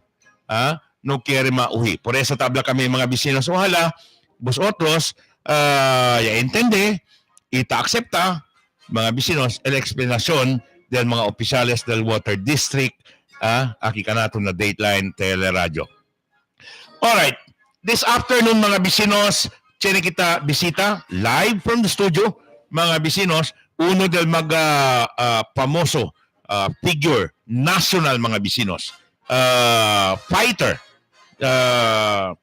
who has been in the forefront fighting the administration of then President Ferdinand Marcos, mga bisinos, or El Marcos era, mga bisinos. He has become a senator and once again planning to go back, mga bisinos, na Senado to push for more agenda, to push for more solutions na mga problema del aton nasyon. And I'm referring to former Senator Serge Osmeña. Mga bisinos, todos Pregunta kita, we'll take a look up close and personal. Konoce lang kita mga bisinos, Senator Serge Osmeña. But who is Senator Serge Osmeña, mga bisinos? Quiere decir, onde ba yung granda si Senator?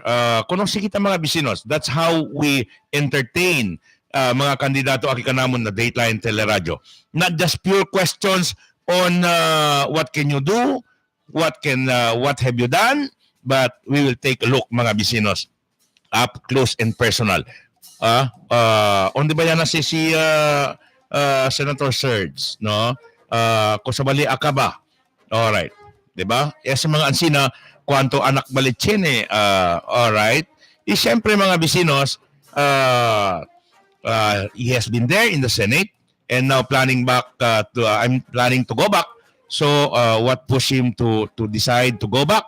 Kusa pabalik kiri ay rin po.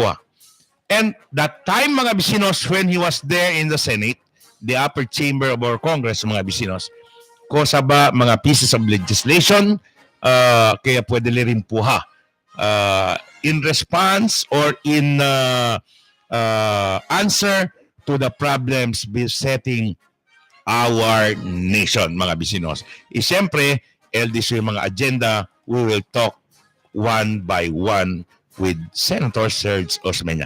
Alin ang nosotros, mga bisinos, ay bira pa otra vez el programa de ustedes, everyone's program, del Ciudad de Zamboanga, el Dateline Teleradyo.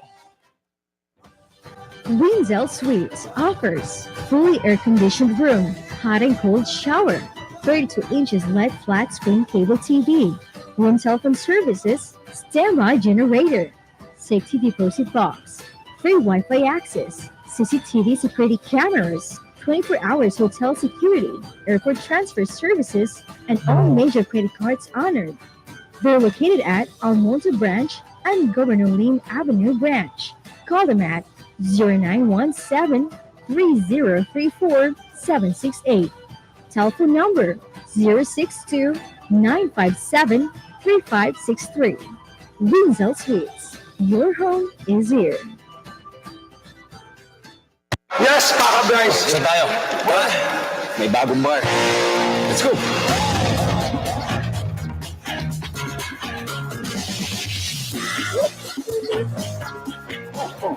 Nasaan yung bar? Ayan.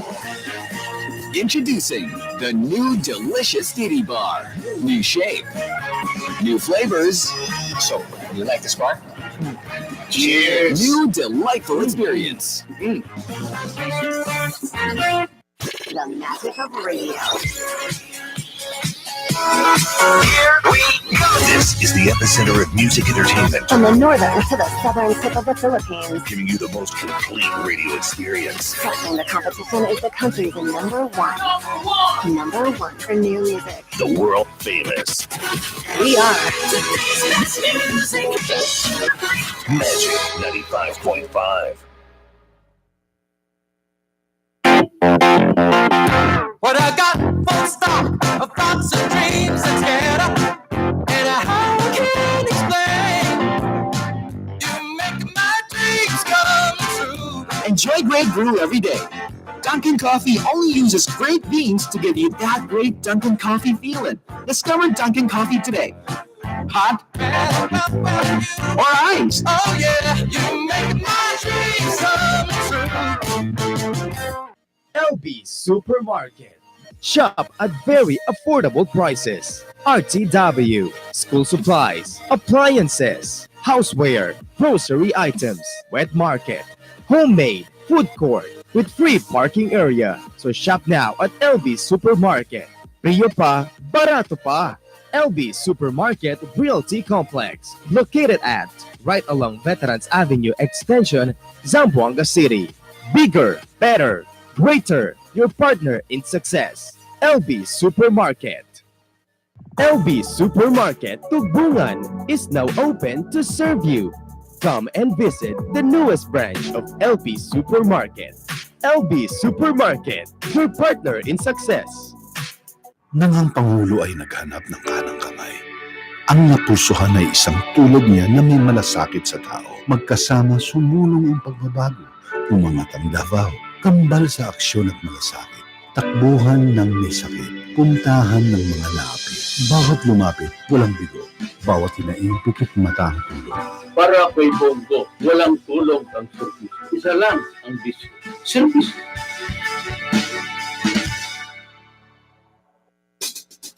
And now, the newest talk show in town. Never fail to watch. No Holds Barred. An hour-long talk show that tackles the pressing issues of the day. No Holds Barred tackles matters that affects the city and its people. With veteran commentator Ronnie Liedo.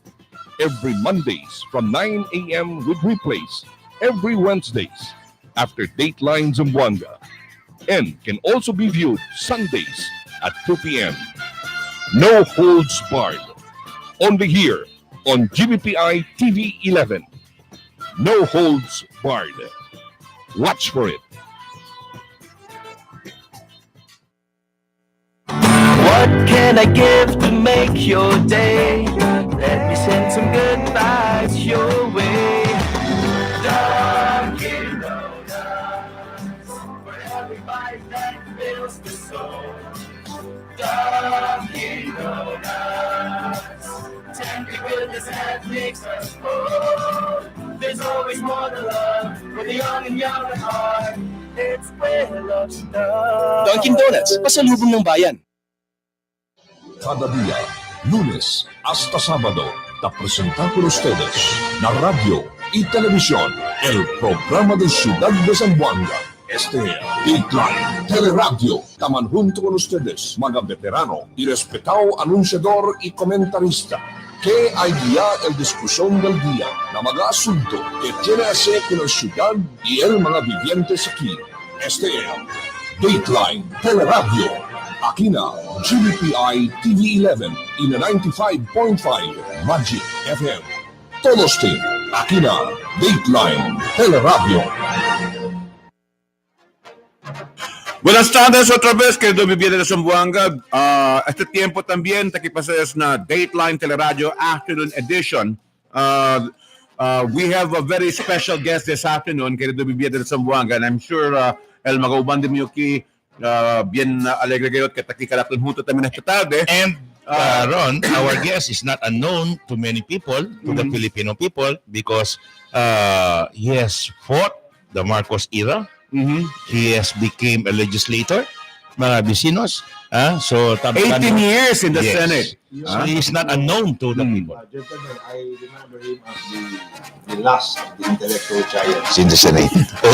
Yes, every time he spoke, people listened. Ladies and gentlemen, live from the studio of GBPI TV 11, former Senator and about to become Senator again, mga vecinos, Serge Osmeña. Buenas tardes, bienvenidos, Senador. Buenas tardes. We're so happy that you came to visit Zamboanga, but I understand you were in Pagadian also earlier this morning. In Pagadian, in Dipolog, in Samis, in Cagayan de Oro. Are you now on your campaign sorties already, Yes, Senator? my campaign sorties. Permit me to ask this, sir.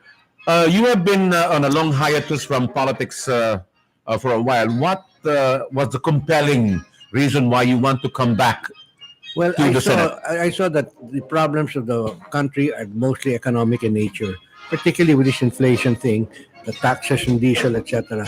And they're doing it all wrong. And I want to help the people. And so I want to go back to the Senate in order to make sure that my inputs are gathered in the bills that will be passed there. Otherwise, walang magaya sa atin. Now, in the Senate, there's only one economist left, that's Recto. All right. So we need more. We need about 6 economists there in the Senate, if I had my say. Senator, how do you intend to address the economic problems of our nation? Yeah, the economic problems of our nation are multi-varied. And, we can talk about the coconut disaster, or the rice disaster, or the what you call this, excise tax disaster on diesel. I mean, there are many. You pick it, and there's a disaster in the making there.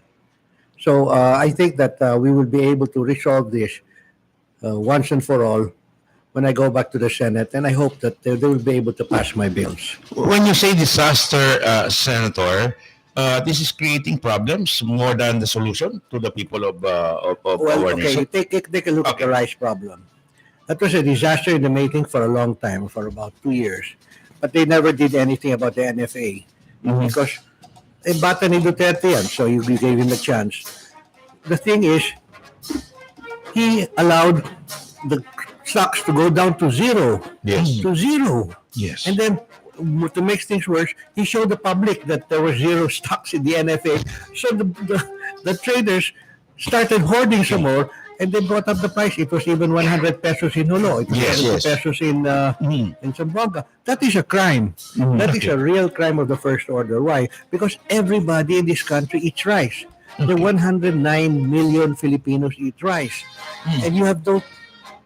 I have a problem charging them 40 to 45 pesos per kilo. Not 60, 70, 80, 90, 100. That's too much. Okay. So what we did, and it's a good thing that the Senate finally did it, is they tariffied rice. Okay? So now you can import all the rice you want. Wala na yung NFA. You can import all the rice you want, just pay a 35% tariff. So that means our supply of rice is now guaranteed. We will no longer have shortage of rice. So we will no longer have price spikes like this because the rice problem stems from a real demand and supply problem. If the demand is big and the supply is short, the prices will go up. And if the demand is okay, but the supply is more than okay, then the prices will go down. Sir, in view of the passage of the tariffication law, what do you think would be its impact on the rice farmers? The impact on the rice farmers is going to be medium, but not bad. Why? Because they're still tarifying at 35%. Okay. So that will make them 40 pesos. Our rice farmers sell their rice at about 17 to 20 pesos. So palay. So if you translate that to rice, it's about 35 to 37 pesos per kilo of rice, plus handling, shipping, etc. So it's about 40 to 45 pesos, depending upon which part of the country you are in. So it's not really going to hurt the farmers. It will hurt the very marginal farmers, yes. Because the marginal farmers, well, they probably take 20 to 25 pesos to produce a palay of rice, and you cannot make any kind of profit on 20 to 25 peso rice. So it's going to help. Now, what we will do with the farmers is we will give them mechanization. So we'll 20 billion in the RCEF, Rice Comprehensive Competitive Enhancement Fund. And the RCEF will have 10 billion to start with. We'll collect another 10 to 20 billion from the tariffication. With that, we will give the farmers mechanization. Okay. We will give the farmers free certified seeds. We will give the farmers maybe subsidized fertilizer and credit. So we will bring their costs down. In the tariffication alone, the tariffication, in the price of, in the use of certified seeds, the production goes up from 4 tons a hectare to 6 tons a hectare. That's only the tariff, the what you call this, the income from certified seeds of inbred rice. Yes. Now, if you go to hybrid rice, it will go to 8 to 10 tons. But we will talk about hybrid later because hybrid is also very easy to plant. The inbred is the same. You're just planting the right kind of seeds rather than using the 2-3-year-old seeds from your rice paddies and you're planting it all over again. So we will give them that.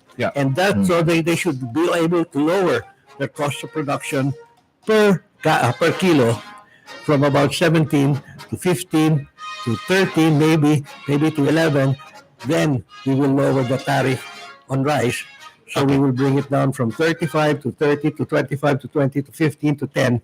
And we will have rice at about 25 pesos a kilo. That's my gift to 109 million Filipino eaters. Alright. Yung pinakasentro talaga ng Senator, ng atensyon ng mga tao ngayon is, I know, you know this, yung train law, at pangalawa, yung excise tax, Senator. Alright, ano ang nakikita ninyo kamalian dito at ano ang dapat natin gawin? Okay. Ang mali sa train law is because they tax diesel. Now, diesel has fluctuating prices because it depends on the world market price for diesel. Not our price here. That's the world market price for diesel. So when they had diesel was at $80 a barrel, then the prices here were high, no? But it went down and down and down and down. It went to $45. So, sabi ni Duterte, in that case, I can just already implement the 2 peso, the second 2 peso increase in excise tax. Then recently, 2 weeks ago, it started going up again. So it went from $45 to 50 to 55 to 60 to 65. So tumaas na naman yung presyo ng diesel. And now they're going to add another 2 pesos. No, don't touch diesel. To me, diesel is one product you do not touch. Okay. Because everybody uses diesel. Everybody in this country. Yes. You ride the habal-habal, it's diesel. You ride the tricycle, it's diesel. You ride the jeepney, it's diesel. You ride the bus, it's diesel. You ride the truck, it's diesel. Everything is diesel. And all the goods are transported by diesel trucks. Not gasoline trucks, diesel trucks. So when you raise the price of diesel, you're raising the prices for everybody else in this country because every good that goes into the market has to ride a diesel truck.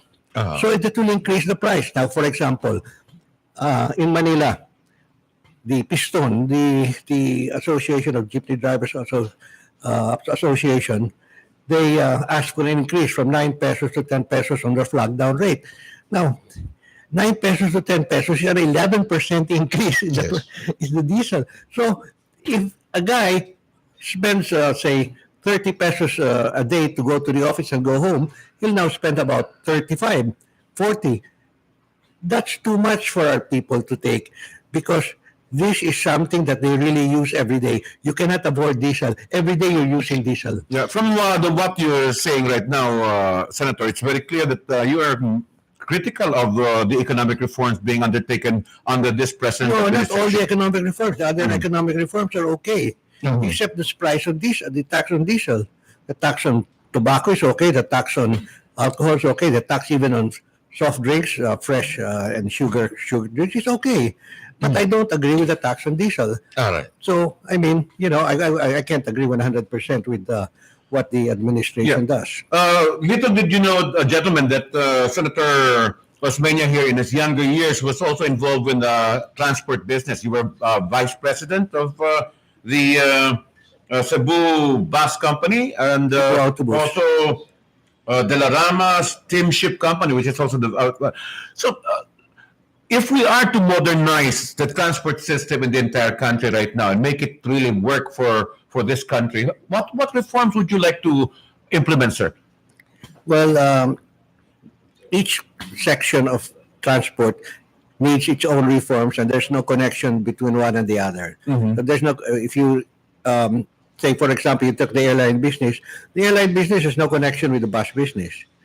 The bus business has no connection with the jeepney business. The jeepney business has no connection with the shipping business. It has to be handled separately. All right. I need to understand, Senator, aside from your economic agenda in aspiring to go back to the Senate, you have also a long list of agenda on security. All right, I'd like to get your reaction, Senator, on the recent bombings in Sulu and in Zamboanga City.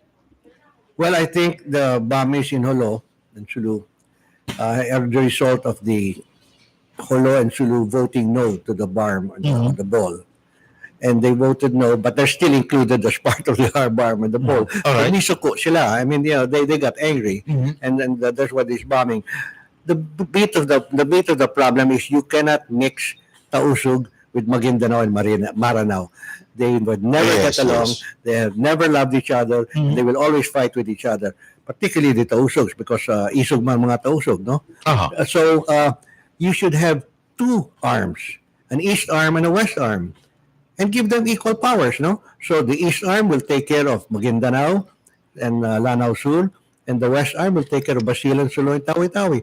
That way they're separate. That way you won't have them fighting anymore. But sir, under the premises, pursuing that question, can that still be legally possible, the creation of two arms? Yes, it can be possible. You just amend the law. So they have a ball in place. We'll divide the ball into two. And you intend to do that, Senator? Yeah, huh? You intend to do I that? intend to do that. I intend to do that. Actually, you're the very first politician to be able to identify that particular problem as it is, Congressman, because it seems that even the government is trying to pinpoint this on ISIS and other international terrorist groups. No. That's not true. I mean, I started talking about this about 20 years ago, 25 years ago, when we had Mishwari join the ARM, no? And he became chairman of ARM. But I told President Ramos at that time, Mr. President, you will not make the MILF happy. So the MILF started bombing again in 1999, 2000, 2001, that Arab Estrada had to go and Camp Abubakar because the MILF was bombing and bombing and bombing. Because Nur Mishwari did not give anything to the MILF. So now the MILF is in charge. They're not giving anything to Nur Mishwari. So nakasuko naman si Nur Mishwari. It's really an insolvable, intractable problem. Am I to understand, Senator, sir, from your statements, that this basic organic law, Bangsamoro organic law, cannot or will not be able to solve the elusive peace in Mindanao? Yeah. It will not solve it because you have the two elements there who are always fighting each other. What will it solve? As a matter of fact, President Duterte said last week, I will talk to Mishwari. He will talk to Mishwari. But I mean, what the hell will Mishwari say? So ano, Senator? Ano yung specific? Outside Colombo si Mishwari. Okay. So anong specific solution dito, Senator, sa inyong pananaw? So specific solution is to split it into two. Right. So we will just make East Arm and West Arm. And the East Arm will take care of itself, and the West Arm will take care of itself. That way you'll have peace. Yeah. We're in the verge of adopting a federal form of government, Senator. We're not on the verge. No, we're not on the verge.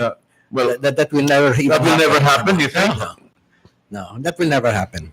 But no less than the president is pushing for that agenda. No less than the president is pushing for that agenda.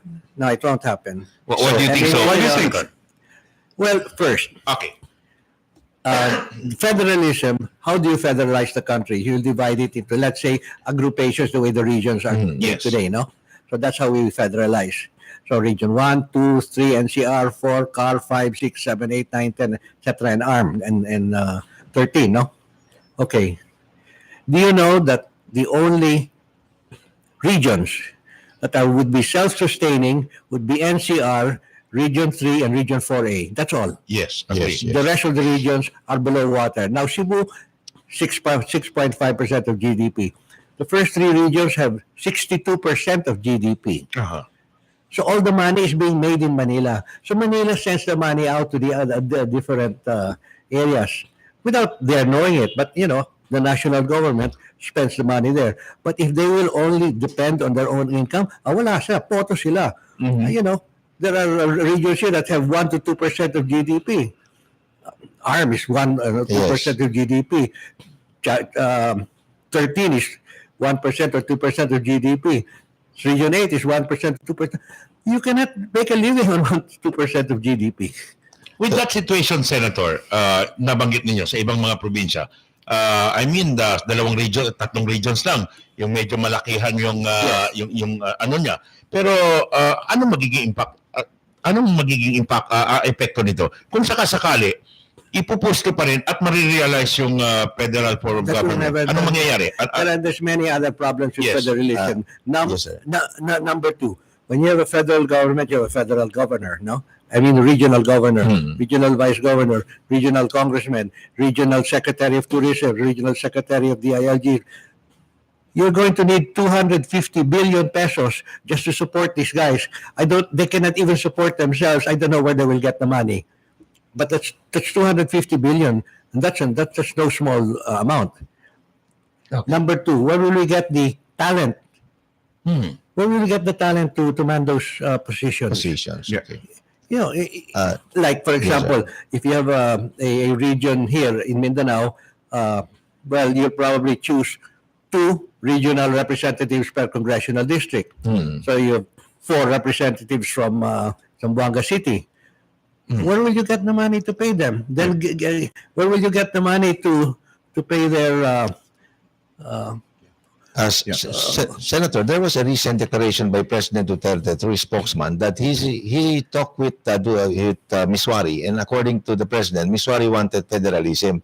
Now, just in case we take this as hypothetical situation, sir, would it be politically possible to have the approval first of the BOL and then we go to the second phase, which is actually implementing federalism? Will it not complicate the situation? Yeah. But Miswari wants federalism for himself. No, because it gives ARM its own identity. So he likes it. And he's a regional governor of a region. The rest of our regions, we don't have regional governors. Yes. ARM is the only one with a regional governor. Even the CAR does not have a regional governor. So advantage yan to the guy who is the head of the region. But otherwise, he can't do anything about it. I mean, you know, we will not allow this body or this country to be dismembered because the other countries, the other regions cannot afford it. Yes. You cannot. Now, if the regions want more money, we will just increase the IRA. We'll increase it to 60%, to 80%. That's all. So we're just getting the national budget and giving it to the local. Then you have the IRA already. So why are you going to complicate matters by mixing up the whole problem when you don't have a problem right now? Right now, you have governor of Zamboanga Sur, governor of Zamboanga Norte, governor Sibugay, etc., city mayor of Zamboanga. Well, they're kings in their own rights. Now you're going to put a king on top of or Sus Maria. You're going to see more problems, and the warlords will be even more happy with that, because the warlord will not only be a warlord of Zamboanga Norte, he'll be a warlord of the entire Zamboanga Peninsula. Yes. All right, maliban ho, Senator, sa security, ang inaasahan na solusyon sa pamahalaan ng taong bayan ay isa, korupsyon, pangalawa, kahirapan, Senator. All right, sa aming pagbabalik, when we come back, mga bisinos, mga solusyon ni Senator Serge Sismenia na mag-aasunto kaya diskuti kita. Korupsyon, kahirapan, sa anilang nosotros. Ay bira po, Tabesel, Dateline Teleradyo. Wala akong solution sa corruption. Wala.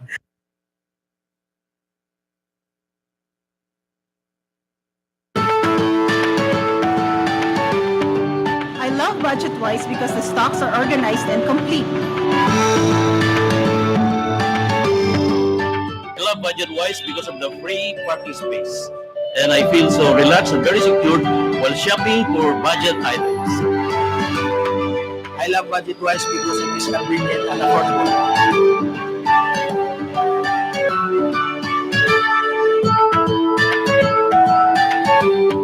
I love Budget-Wise kasi di nila mga empleyado courteous and friendly.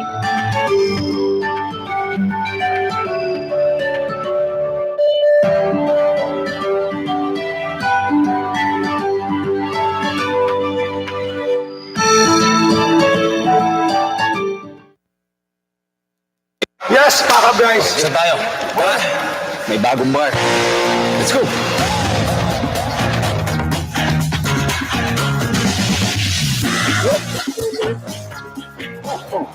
Nasaan yung bar? Ayan. Introducing the new delicious Titty Bar. New shape, new flavors. So, you like this bar? Cheers! New delightful experience. The magic of radio. Here we go. This is the epicenter of music entertainment. From the northern to the southern tip of the Philippines, Giving you the most complete radio experience. crushing the competition is the country's number one. Number one for new music. The world famous We are Magic 95.5. Nasuliyan na, daghan ang bibilib sa kaepektibo sa talan hapras oil. Going! Agoy, AHA Plus! AHA Plus, nabatala no. Oh, salamat! Bilis lunas ang taglay. Padayong gigamit sa kadaghanan. Away ayo. Kasi kayo, basing manisa. Bawat haplos Kini. na may tala na plasyon.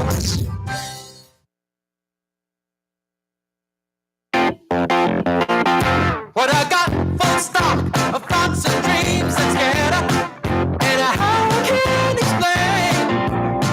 You make my dreams come true. Enjoy great brew every day. Dunkin' Coffee only uses great beans to give you that great Dunkin' Coffee feeling. Discover Dunkin' Coffee today. Hot or iced. Oh yeah, you make my dreams come true. Cada día, lunes hasta sábado, te presentan con ustedes la radio y televisión, el programa de Ciudad de Zamboanga.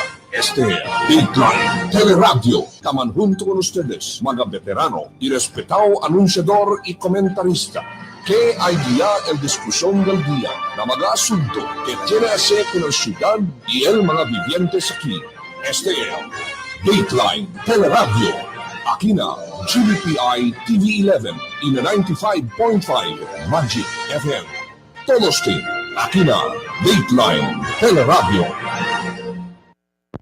Okay, mirando siyempre kinaprograma del Dateline Teleradyo, and we have as our special guest here Senator Sergio Mena. Al was asking the senator about corruption. How do we control corruption in the country? What solutions do you have to solving the problems of corruption in this country?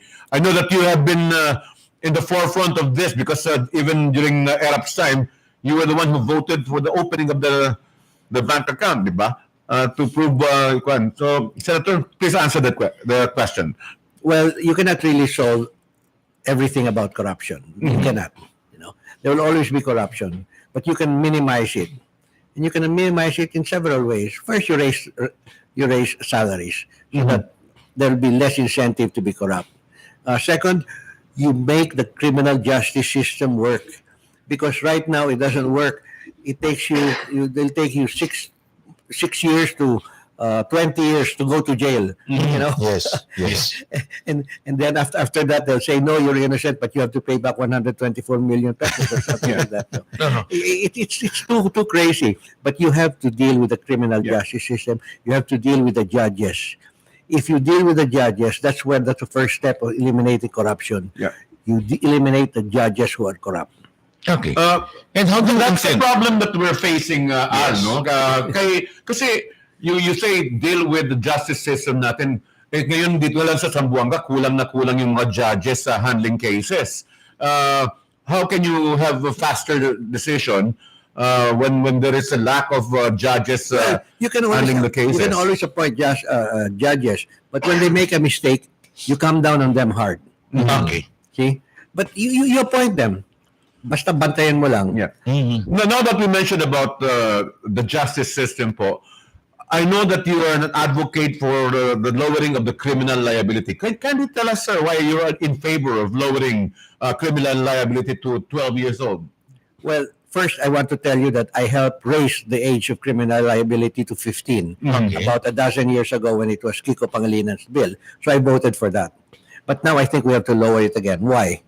because the kids are used by the drug lords to distribute drugs, and they go to jail for 1 week or 2 weeks. And then they back into business again. And they cannot touch them until they reach 16. Because at 15, 14, 13, 12, 11, they're exempt from arrest. That is very bad. You don't accept somebody from arrest. See? So we have to lower the age so that the parents will come on strong now and say, okay, guys, you stay home because you've been going out too much. Before, the parents wouldn't care. Why? Because the children gets picked up after 2 weeks. Pabayaan na yan. Uuwi So, na yan. along with that, sir, would you be in favor of also increasing the penalties for parents who don't take care of their children? Definitely, I'm in favor of that. So that we will do that. Then we will also add to the Bahay Pag-asa, so that there are more houses to house these children, because they cannot be put into the jail with these hardened criminals. That's crazy, no? That's really crazy. But we would house them in a Bahay Pag-asa where they can even go to school. What amendments would you introduce, sir, especially for parents who do not take care of their children? What amendments would you introduce if you are back in the Senate? Well, no, that bill is going to pass soon. So I can't introduce amendments to the bill because it's going to pass soon. But there are already amendments to the bill that are penalizing parents. If you are in favor of punishing the parents instead of the children or along with the children, ano yung pinakamabigat dapat, Senator, na punishment para sa mga parents? Well, sa tingin niyo po? You just, first you give them a slap on the wrist. Then secondly, you give them a higher, either a fine or jail sentence like 1 month. Why 1 month mo lang, pater familias yan, mahirapan yan. No? Hindi, wala nang kikitain na yan, no? Yung pamilya nila. And they will learn their lesson. So you can only hold them for 1 month. Hindi na yan gagawa uli. Yes. Yeah, because he needs his job and he's gonna get fired from his job because he has to be absent for 1 month.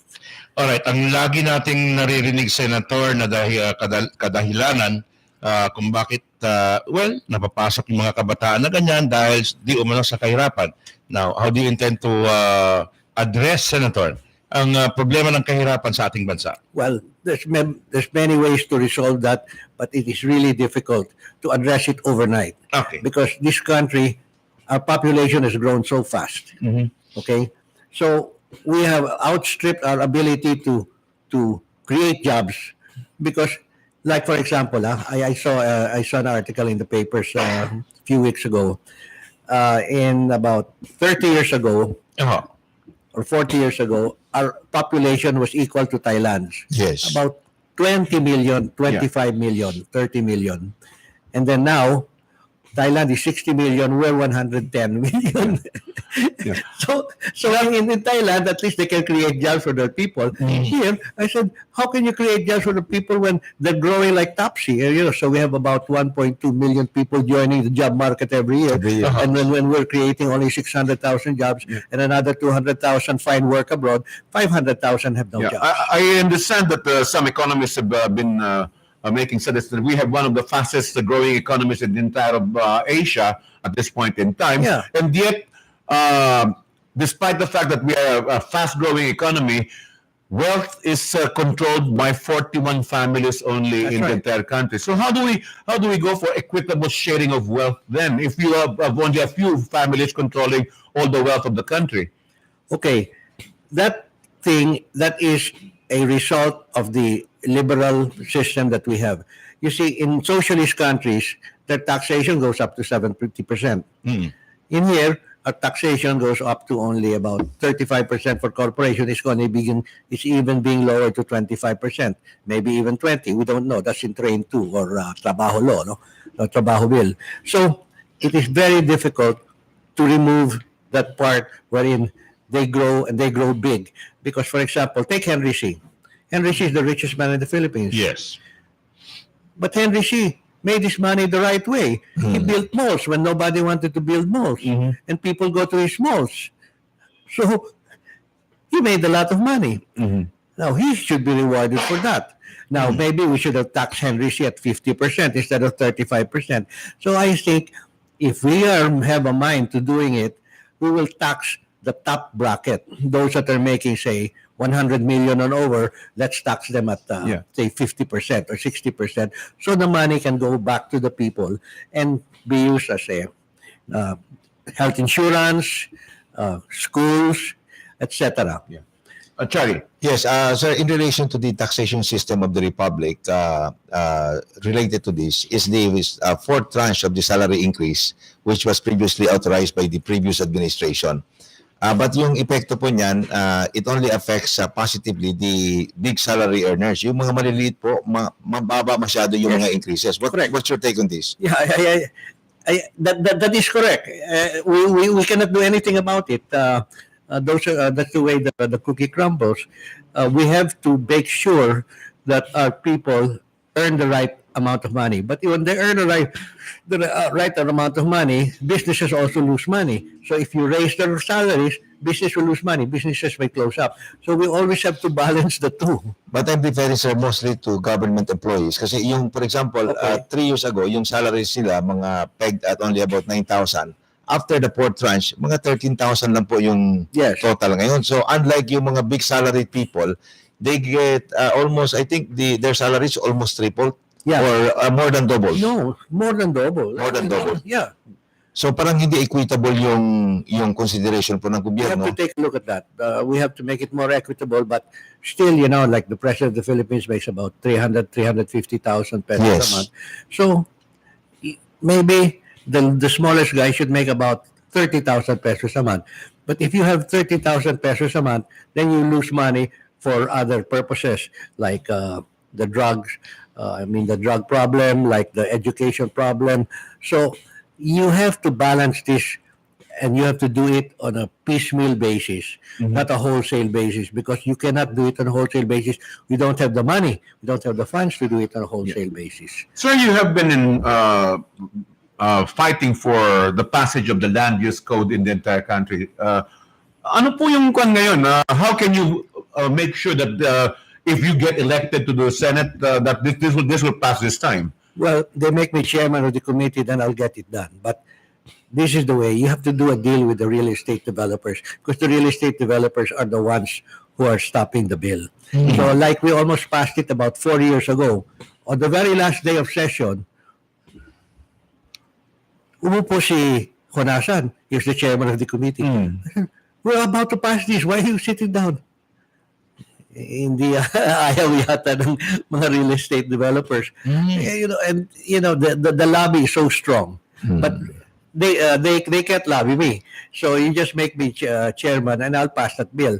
Now what will I do? I'll also do a deal with the real estate developers. They cannot get everything, but they get maybe one half, and everything will be fine as long as we can pass the land use code. What salient provisions would you like to be included in the land use code, sir? Maraming provisions yan. Maraming provisions yan. You have to make sure that a city is divided into various uses. So you cannot overlap. You cannot overlap. You cannot have a high rise with a shanty here, with a chicken farm next door. No, you cannot. You have to put some semblance of normality into the play. So when it's real estate subdivision, it's real estate subdivisions. When it's industrial, it's industrial. When it's residential, it's residential. That sort of thing. You don't know, but this is what is going to make our real economy also work well. Yeah. Would you include certain provisions kasi karamihan ng mga landowners, they just keep on buying land and property, and yet they do not make any effort to develop it. Idle. It becomes an idle properties. No, I will not, because that's their savings also. So I will not do that. They have a right to buy the property, but they don't. You don't have a right to force them to develop it. Okay. See. But anyway, if you want to develop something, you go find another piece of property.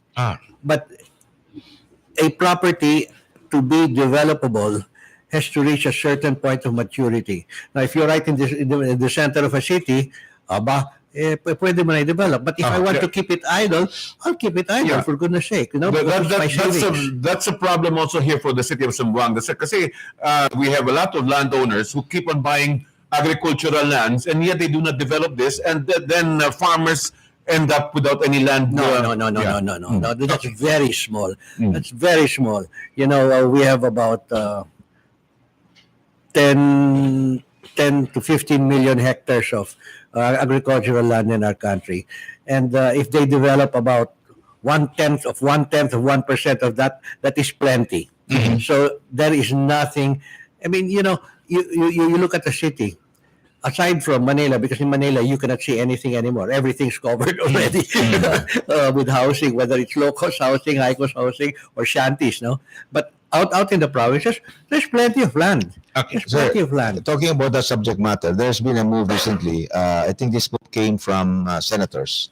They wanted to relocate some of these squatters in the non-formal settlers in Metro Manila to the provinces. How could this be possible when I think over the last 10 years, this was the original plan, but nothing happened? No. It's been happening. As a matter of fact, in the past 3 years, I've been involved with the resettlement community in Calauan, Laguna. Calauan is about, if there's no traffic, it's 1.5 hours drive. But if there's traffic, it's 3 hours drive from Manila, no? Okay. So Calauan is the other side of Los Baños. And Calauan was where that notorious mayor raped the girl and he went to jail. No? Yeah, Sanchez. Anyway, there's a community there, and they have something like 6,000, 7,000 families. Why?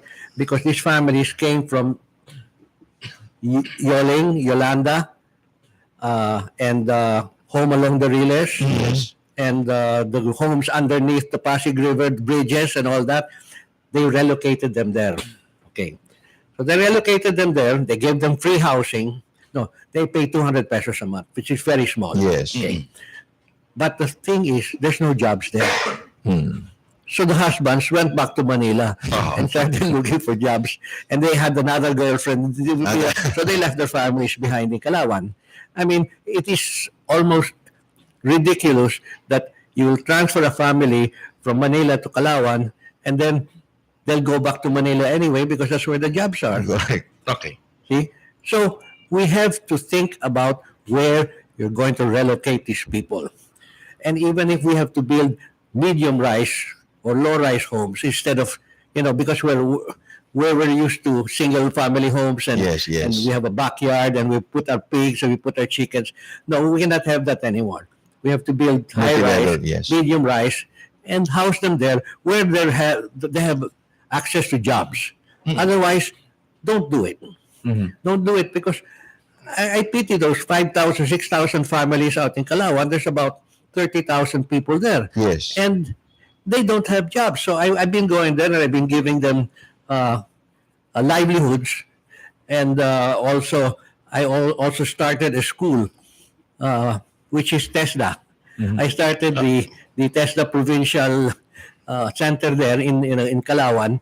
It will be finished maybe 2-3 months from now, so that their kids can now train in TESDA so that they can become plumbers, they become electricians, they become carpenters, so that they can work now in the jobs where there is going to be a lot of jobs, where the build program of President Duterte, But it will only take 3 to 6 months to train them. Okay. So that is where they should go.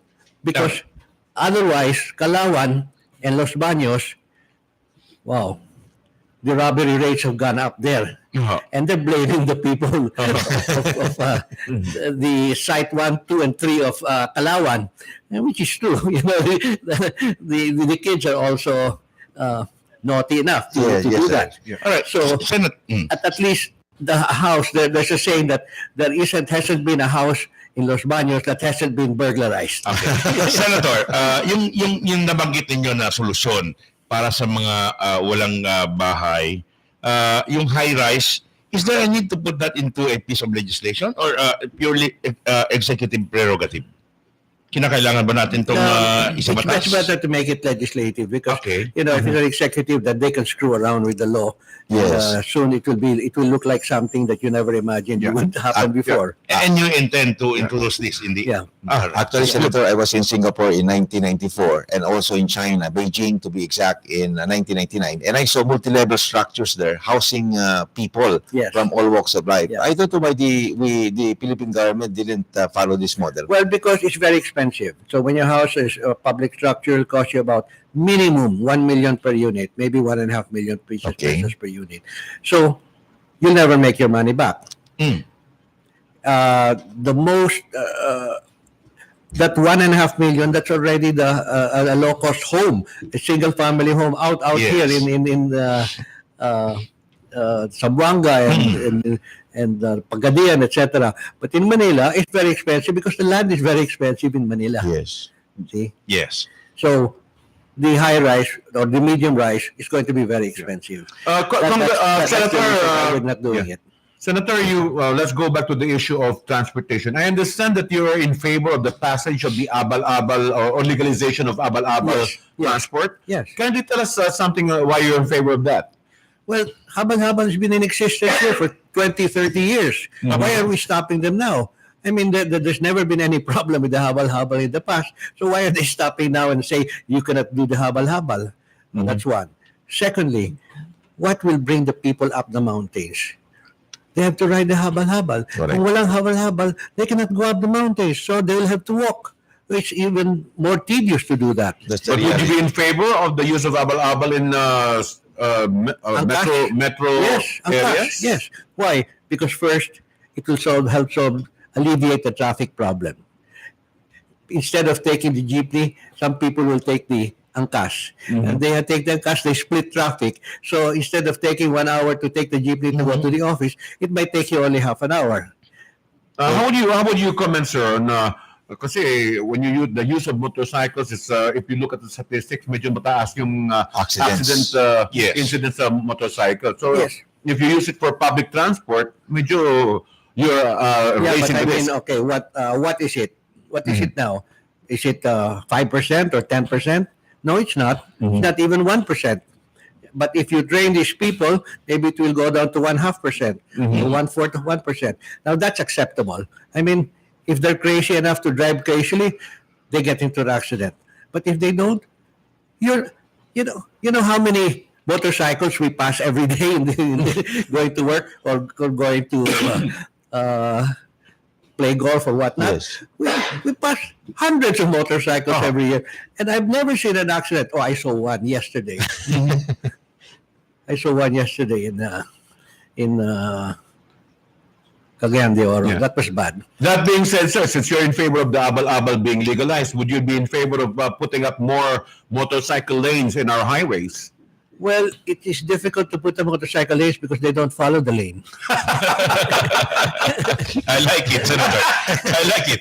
Yeah, so you just leave them alone and then we'll see how it works. And we will put in stops when we have to put in stops. But in other words, it's been working. Habal-habal's already been working in Mindanao for the longest time. So, I mean, why will you stop it here? Okay? Now, in Manila, angkas, okay, so people are concerned that, this is going to be dangerous, this is that. Di wag kayong sumakay ng angkas. Diba? Yes, sir. Sir, talking about motorcycles, there is a pending bill passed by our very own Congressman Lobregat from Zamboanga, First District po, regulating the use of the helmet but making it optional in several areas. Kasi marami pong mga kriminal na nahuhuli po gumagamit ng full face helmet. What's your take on this? I don't know what to say about that because it is true that the criminals use it, but if the criminals don't use a helmet, how you know he's a criminal anyway? Because he's not saying he has this writing on his forehead that he's a criminal. So you still will not know whether he's a criminal or not. Now, after he commits a crime, and if he is seen without a helmet, then you can identify him. That's what he's talking about. Yes. The identification. Yeah, that is, there's something to be said for that, but I still think that the helmet is more important than getting that 1 million to 1% guy who's going to kill because of, he's wearing a helmet. Senator, let's talk about your candidacy. You filed your candidacy last October 11. Ata, di ba? Correct me if I'm wrong, no? But October 11. I don't know when they filed. Pero medyo naging may problema ata yung sa COMELEC, yung kandidatura mo, including at Senator Pimentel. You're all right now facing certain possibilities of disqualification from running for the Senate. What's your take on this, sir? Well, as far as I'm concerned, I gave and I submitted my soche, but it was late. It was August 11, not June 15. But the COMELEC accepted my filing late, and they allowed me to take my oath of office as senator. So if they did that, how can they say that I did not file? I filed, but I filed late. See? So I think that's going to be thrown out. Yeah. All right, you're saying, Senator, there are no legal grounds insofar as that disqualification move against you. Yeah, I mean, they have absolutely no basis for filing that lawsuit against me, but it's okay because I'll be acquitted by the COMELEC proper. Yes. Nice. So you're confident that you'll be acquitted? Yes. Otherwise, I wouldn't be running. Yes. And speaking of running, Senator, you're running alone, right? Yes. How difficult is it, Senator? Well, I always run alone. I ran alone in 2001, in 2010, 2016. I've always run alone. So, no, it's no skin off my back, and it's no skin off anybody's back. I mean, the other guys aren't mad that I didn't run with them, and I'm not mad that they didn't run with me. So, okay lang. Yeah. All right. But officially, sir, you're still with Partidong Masang Pilipino. I'm with PDP Laban in name, but I've never participated in any of their campaign sorties. Yeah, I mean, what can I do? In 1999, I joined PDP Laban, and at that time, it was a very small party, so I liked that. It was small, so walang away-away. It was just me and Nene Pimentel in the Senate. Yeah. Okay. So, I'd like to ask this, no? Kasi parang karamihan ng mga kandidato ngayon, they make movies to portray the stories so that people will know them. Your story was also portrayed in the very famous movie Escapo. Yes. And your role was played by Richard Gomez. But does it help itong mga movies na to? Does it help in the candidacy? Yes, it helps because it gives them recognition. This is who Serge is. Okay? You see, you have to bring the voters to three phases before they will vote for you. The first phase is, who is Serge? If they don't know who Serge is, how could they vote for me? Okay, so that movie introduced me, who is Serge. Then the second phase is, do I like Serge? Because if I don't, they know me, but they don't like me, garboso or mayabang, or wala na kami. After you bring them the two phases and they know Serge and they like Serge, then the third phase is, why vote for Serge? Yeah. And that is where I'm coming now. Why vote for Serge? Was the movie realistic enough to portray your experiences when you were detained under Yes, martial law? that was a very accurate movie, except for three things. It was very accurate. Well, the first thing is, Henny and I fought in one scene there. We never fought at all in our entire lives. But sinabi ng director sa akin, si Chito Ronyo, sir, medyo boring itong eksena na ito. Paawayan ko kayo kung hindi ba? Okay, sige. Okay. Medyo may konti-konti. Yeah, okay. And secondly, wait. Yes, Senator, please. And secondly, there was no shooting. They didn't know that we escaped. So they couldn't have shot at the car because our plane took off already, and we were in LA. Then we called Washington. Washington called New York. New York called Manila, and found out we were gone already. Okay. And the third inaccuracy there is, I'm better looking than Richard Gomez. That I would agree. And to answer mga bisinos, to answer the question, will I vote for Serge? Mga bisinos, when we come back, we'll take a look at Senator Serge Osmeña up close and personal. Mga bisinos, at the same time, we will refresh our mind as to what pieces of legislation when Senator Serge Osmeña was in the Senate, mga bisinos. Todo se nabirada del Dateline Teleradyo. Pananakit ng Nasumaya na, daghan ang bibilib sa kaepektibo sa Talan Hot Process Oil. Going! Agoy, AHA Plus! AHA Plus, may tala no? Oh, salamat! Bilis lunas ang taglay. Padayong gigamit sa kadaghanan. Away ayos. Kasi ba, masing mansa. Bawat haplos na may tala na plasyon. Yes, Paka Bryce. Saan tayo? May bagong bar. Let's go.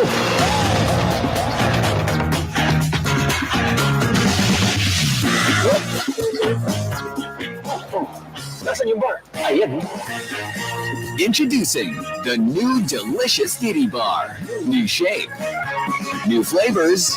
So, you like this bar? Cheers! New delightful experience. The magic of radio. Here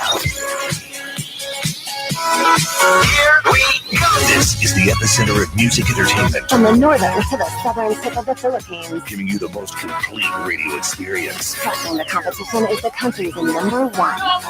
Number one for new music. The world famous We are Magic 95.5. Winzel Suites offers fully air-conditioned room, hot and cold shower, 32 inches LED flat screen cable TV, room telephone services, standby generator, safety deposit box, free Wi-Fi access, CCTV security cameras, 24 hours hotel security, airport transfer services, and all major credit cards honored. They're located at Almonte Branch and Governor Lim Avenue Branch. Call them at 0917-3034-768. Telephone number 062-957-3563. Winzel Suites. Your home is here. Cada día, lunes hasta sábado, te presentamos por ustedes la radio y televisión, el programa de Ciudad de Zamboanga. Dateline Teleradyo, taman junto con ustedes, mga veterano y respetado anunciador y comentarista, que hay guía el discusión del día, na mga asunto que tiene que ver con la ciudad y el mga vivientes aquí. Dateline Teleradyo, aquí na GBPI TV11 y na 95.5 Magic FM. Todos team, aquí na Dateline Teleradyo. Mirando siyempre kinaprograma del Dateline Teleradyo, kayo bibigyan na Zamboanga. You're still with us, and of course, our very special guest is Senator Serge Osmeña. Si Al de Macedonia, we'd like to get to know him up close and personal. Senator, you've been there in the Senate for 18 years. Ano po yung pinakamas memorable na mga legislations that you were so proud of as a person?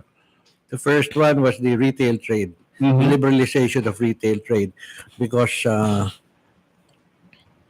there were several demonstrations against me, because they said that the carinderias and the what you call this, the small stores, what is it called, small stores, sari-sari stores will suffer.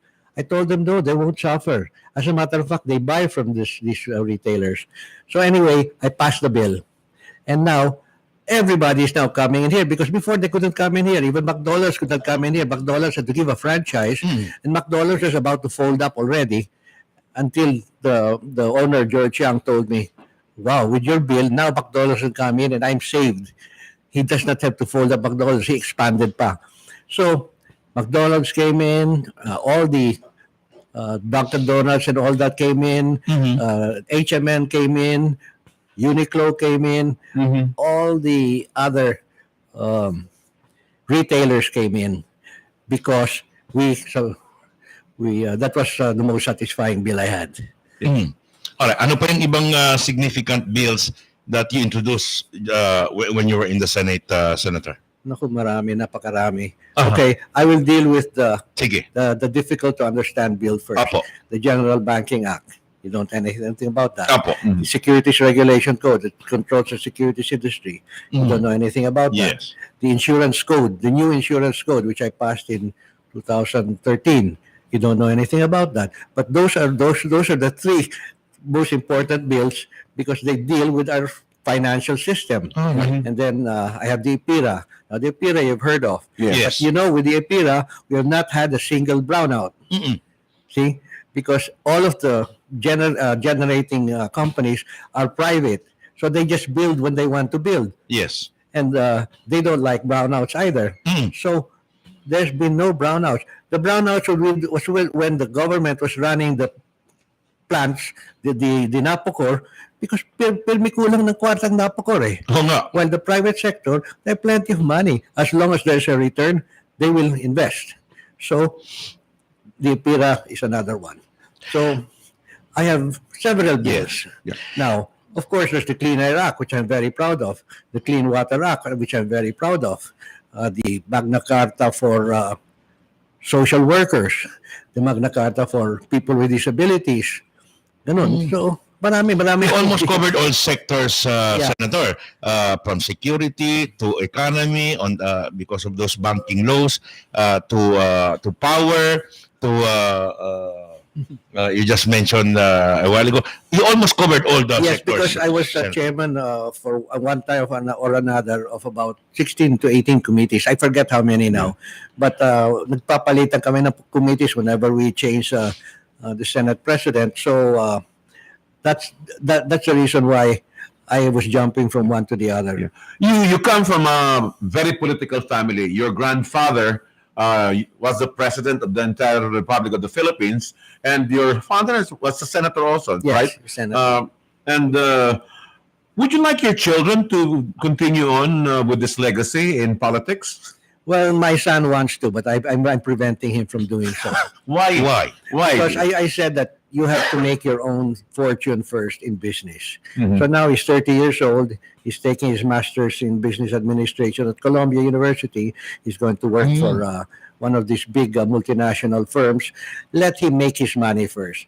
And then when you're successful enough already, and I'll be dead, and nothing can stop you, then you can join politics. All right.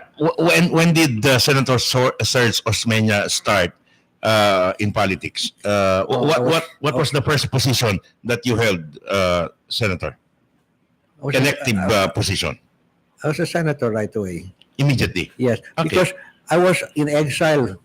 So I was 5 years in jail and 15 years in exile. So 20 years na wala ako sa Pilipinas. Opo. No, because when you're in jail, it's isolated, really. So you're not even part of society anymore. So that was from I was 28 to about 49 years old. So I came back, and then I ran for senator when I was 51 or 52, and I won. And so I became a senator. I see. Senator, you've been very critical. In fact, in your life, you fought the Marcos administration in the past, and you were even incarcerated for that. What does it? Ano po yung feeling mo ngayon that you have people who are running and who may even be in the Senate with you, and after these elections? Well, if they elect them to the Senate, then you have to work with them. I work with Bongbong Marcos. We were together in the Senate. All right. So there's no skin off my back. All right. When you were together, Senator, I'm just wondering, when you were in the Senate together, were there no mention about, hey, Bong, remember what your father did to me? No, there was not. No, because you avoid those things. All right. Yeah. Okay. Kung meron ho, Senator, kung meron ho sad experience sa politics na experience nyo, ano ho yun, Senator, sa tingin nyo? Well, I went to jail. Okay. And I was not even in politics at that time. Yeah. But that's just a very sad experience. You go to jail for 5 years, and they don't have charges against you. You're not allowed a trial. You're not allowed a lawyer. That's very sad. What was the reason why Marcos targeted you personally? Well, he said that I helped I helped plans to assassinate him. So I said, okay, prove it. I mean, we've been here for 2 years na yan. 2 years. You have never even given me a charge sheet. You've never even allowed to see a lawyer. You never even brought me to trial. Bring me to trial. Okay. So I went on a hunger strike. He decided to reinvestigate the case. Okay? So the reinvestigation took another 2 years. Putang ina, so there's 4 years na. Tapos, Senator. That's okay. Well, 4 years na. Yeah. So it's 4 years now. So I said, I'm going to escape already and then in the 4 years and 4th month, they came down with a decision that I was not I was not charged with murder or attempted murder or whatnot. I was charged with rebellion. I said, rebellion? Who was I rebelling against? Wala, they did not say anything. What did you guys do while you were incarcerated? What was your daily routine? Nothing. In You read. 5 years. Read. You read, and read because that's all you can do. I only had the roommate, Henny Lopez. Yes. We told each other stories already several times. Did you able, Senator, to communicate with the people outside? No, we were not allowed to. Yeah, but we are allowed visit once a week from our families, but that's about it. And then rarely from lawyers, but that's about it. Yeah. All right, mga Bisinos, we all know Senator Sergio Osmeña. Well, as a senator, I reiterate, as a fighter of the Marcos administration, regime, mga Bisinos, but who is really Sergio Osmeña? Mga Bisinos, let's take a look at his educational background. Where did you finish, Senator? Your elementary, high school, college? Well, I finished my grade school in La Salle, Manila. Uh-huh. Then I went 1 year to Ateneo de Manila. Then the next year I went to St. Clement's College. Mm-hmm. Then the next year I went to Beaumont College in England. Mm-hmm. So I finished my high school in Beaumont College, England. Hmm. So I applied for Harvard University without telling my father. Harvard accepted me because my father did not want me to go to Harvard. Why is that so? Why was He wanted me to continue with 2 more years of high school in England, then go to school in England, Oxford or Cambridge. Oxford. Yeah. Because in England, the university level is only 3 years, but the high school level is 6 years. Uh-huh. So I had to take 2 extra years. And I said, well, I'll apply to Harvard. I'll only apply to Harvard. I usually apply to a lot of schools. But Harvard doesn't accept me. Okay, I'll stay here in England. Harvard accepted me. So I went to Harvard. And you took up what course? No, wait Senator? a minute. Okay. So I was a real naughty student at Harvard. And, my studies were getting in the way of my chasing the women. So I forgot my studies and chased the women. So you're practically very favorite with the girls. Yes. And the same thing happened when I went to Georgetown. Wow. So I came home and I decided I didn't want to finish college anymore because coming home after 3 years of college in the States, ang subject dito is ROTC, Tagalog, Rizal, theology. Sabi ko, I was going to swear again. Okay. So I didn't finish anymore. Okay. All right. I just took studies in Los Baños. I took agronomy, agricultural economics, horticulture, etc. Then I took studies also in UP, and I took studies in San Carlos. Yeah. But those were nowhere going earning a degree. Lastly, from my end, Senator, I asked those. I asked your educational attainment because I'd like to ask your opinion, Senator. How do you take a look at our education system? Are we competitive globally? Is there something wrong with our educational system in the Philippines? Well, it lacks several things. The first thing it lacks is a research facility. That's why our universities will never get included in the top 1,000 in the world because we lack research facilities. Universities are supposed to be schools for research. Mm-hmm. So you have people who write research papers and they submit it to this body or that body of scientists, etc. And then you get to be recognized as a research institution. So we don't have that. That's why we can't go up this world. Yeah. We have to develop a research facility. Are we hitting the mark, Senator, insofar as solving the human resource needs or human resource development needs of this country with our present educational system? First, we have to solve the intake of the child from 0 to 5. Mm-hmm. Because by the time he's 5, he's already brain damaged. Yes.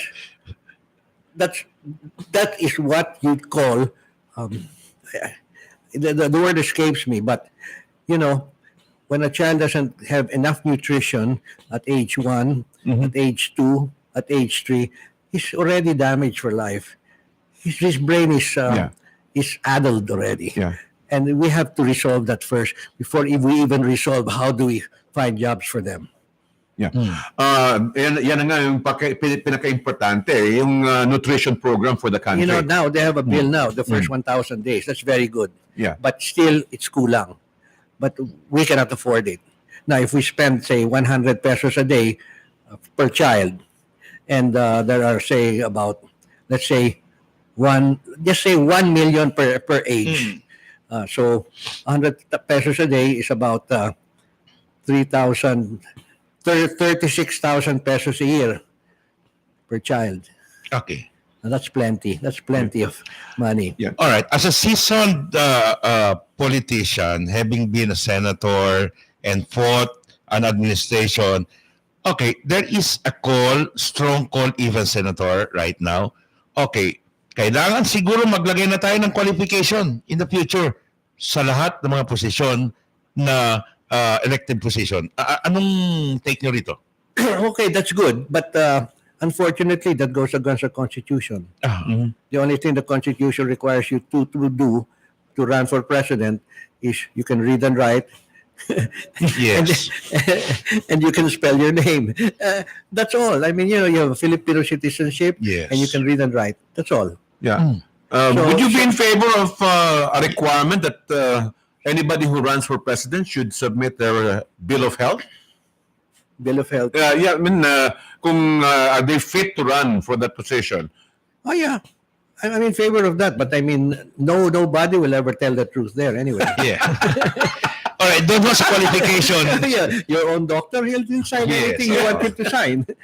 So doon, Senator, sa call na qualification for elected positions, kinakailangan natin amendahan yung saligang batas natin. Ganun po ba yun? Yeah. We need to... you need to amend the Constitution for that. That being said, Senator, do you think that our local government code needs to be seriously reviewed at this point in time? Definitely. There's a lot of cheating here. Comelec and Smartmatic is in bed with each other. Mm-hmm. And in most congressional fights and mayoralty fights, there's cheating. The senatorial fight, there's cheating. That's why I lost in 2016. Are you in favor of depoliticizing? Well, literally, barangays are supposed to be apolitical, but in truth, it is not. They're not. Yeah. So, what measure should we adopt to make sure that barangays become depoliticized? You cannot. You cannot. They will always be politicized. Yes, because they get their wherewithal from the mayor. Mm-hmm. So they will always be with the mayor. Okay. If you're not with the mayor, di wala kang pampondo dito, wala kang grasya dito, di mo magagawa yung footpath niyo sa barangay. You have to be with the mayor. Mm-hmm. So they have to be politicized. Okay. But they change their politics also. Every time the mayor changes, they change politics in the mayor. Okay. It used to be that barangays were not an elected position. Would you be in favor that it goes back to being an appointed position instead? So to depoliticize it? No. It's okay the way it is. We elect the barangay officials because at least there they get the consent of the governed. Yeah. What about for the youth sector po? Kasi yan rin ang criticism ngayon na medyo sobra politicized even yung youth sector natin. Yes, this youth sector has been overly politicized. Let's take them out of the picture already. So there's no more kabataan barangay. All right. Your take, Senator, on the dynasty issue? I'm against the dynasties, but I mean, you'll never get it passed through Congress. Mm-hmm. We passed it 3 times in the Senate. Congress never passed it. Mm-hmm. As a matter of fact, the latest version of Congress of the Constitution is they did away with the anti-dynasty bill. Yeah. So, is it because that we have the same oligarchs, so to speak? Maybe. In the Senate or in Congress? No. Congress is a local body. It's a local issue. Mm-hmm. And if they're going to win, why will they give up their position that easily? So if I'm a congressman and I'm going to win, why will I give up my position? But since I have to retire after 3 terms, I'll make my son run in my place. And then the next term, I'll run again. So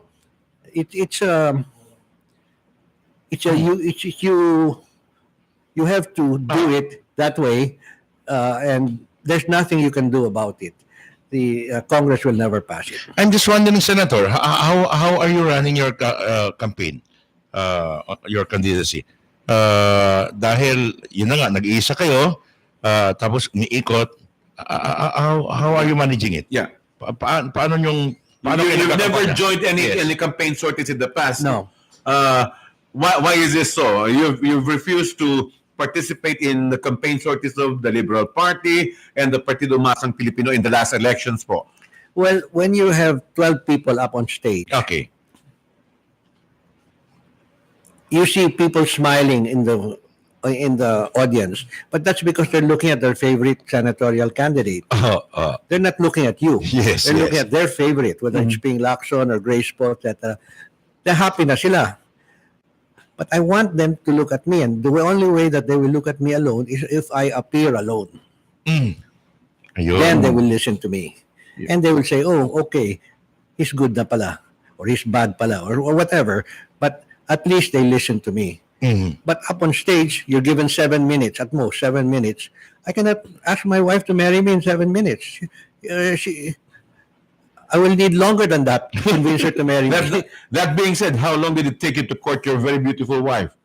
Took me about 6 months. Oh, really, Pero kaya nga, Senator, they resort to, yung iba, they resort to, dahil kulang nga ng pansin, hindi, yung napapansin ng tao, yung mga paboritong kandidato lang, kaya yung iba, gumigimik, sumasayaw, kumakanta na. Yes, and that is beside the point. I mean, you can dance, just so the public will remember you. Yes. But no, I don't do that.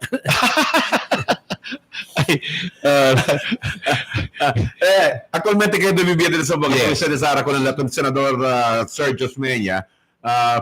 Actually, Sergio Osmeña has been a regular visitor of the last 3 years. Last time you were here was 3 years ago. Yeah. I remember that very well. And how are you faring right now, Senator? And do you believe in the first place on surveys? Well, I believe in the surveys, but it all depends whose survey it is. It all depends how the survey is taken. This latest RMN survey, it's not very accurate because while it's broad, they do not pick the person that's being surveyed. It's just done by cell phone. See? Unlike when the real survey goes there, it picks. They have several levels of picking the survey. But they ask him if he's male or female. They ask him if he's Catholic or Protestant or whatnot. And they ask him if he's young or old. They ask him. Then they get in and do the survey. So, but more or less, anyway, it comes out to the same thing, but plus or minus maybe 6%, not 2.5%.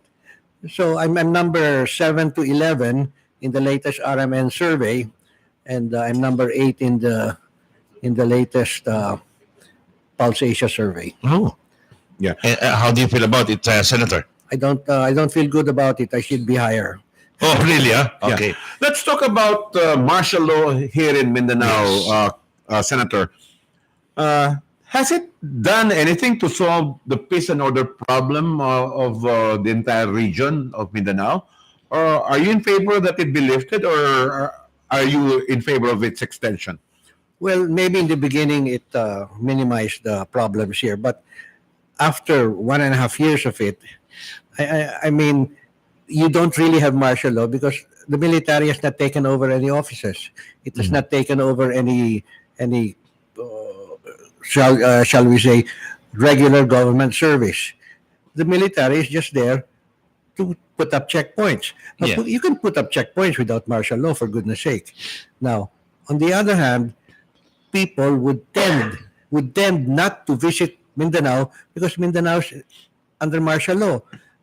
The foreigners, for example, the foreign tourists, they'll never go to Mindanao because they say, well, but it's under martial law. There must be a reason for having martial law. So they might have problems there. That's why they won't come here now. Yes, I admit there are problems in Mindanao, but they're in isolated places. Okay? So they're in Hulo, Tawi-Tawi, Zamboanga, etc. But in other areas, they can go too. There's no problem there. There's no problem in Dipolog. There's no problem in Cagayan de Oro. There's no problem in Osamis. There's no problem in Siargao. There's no problem in Surigao. There's no problem with Butuan. So these are places that are always suffering because of martial law. Yeah.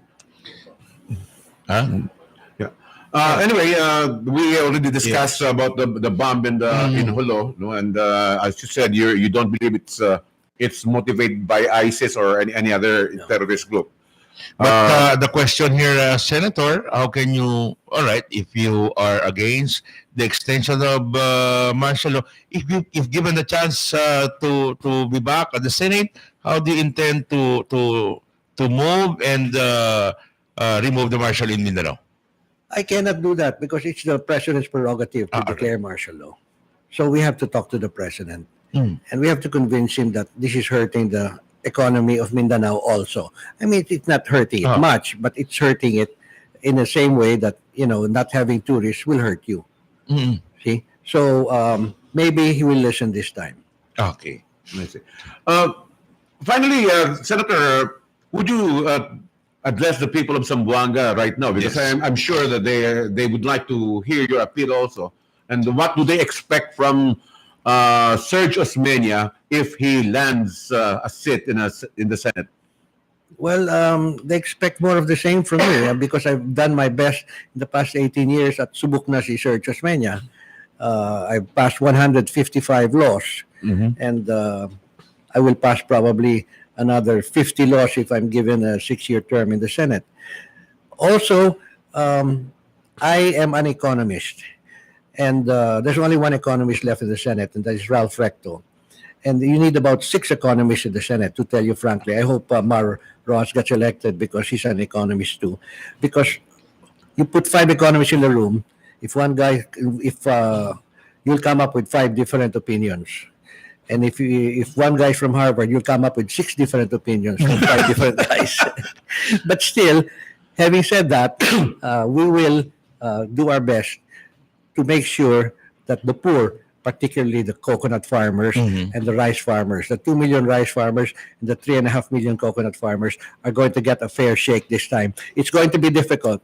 It's going to be difficult because for the coconut farmers, they're going to have learned a lot of new things they can make from the coconut tree, not only copra. If they only start with copra, they'll go broke. Because it's 15 pesos per kilo now, copra, when it used to be 40. Why? Because the world market price for coconut oil has dropped drastically. Why? Because there's no demand for coconut oil anymore. What reforms would you like to see in the Senate at this point in time, Senator, considering that people have the notion that parang yung Senado doon natin ay naging inquisition na lang, yung state inquisitor? No. Senate really needs to hold hearings.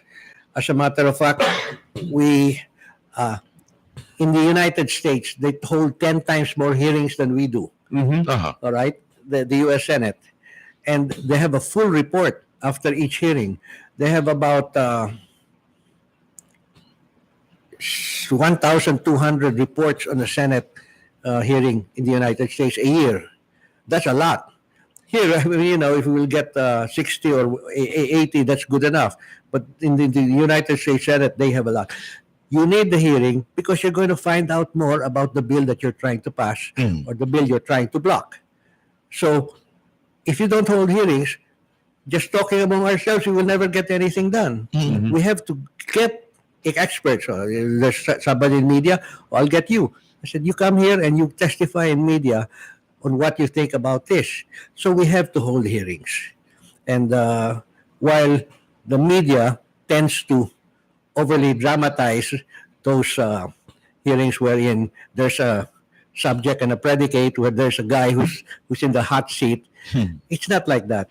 Mostly hearings there are very sober, very straight, and they're very good for the Senate and for the Filipino people. I see. All right. When you were in the Senate, lastly, Senator, every time there's a inquiry onto the matter, I used to see you so diplomatic in handling the guests. Would you maintain the same if given the chance to go back to the Senate, Senator? Why won't I maintain the same? That's my personality. Okay.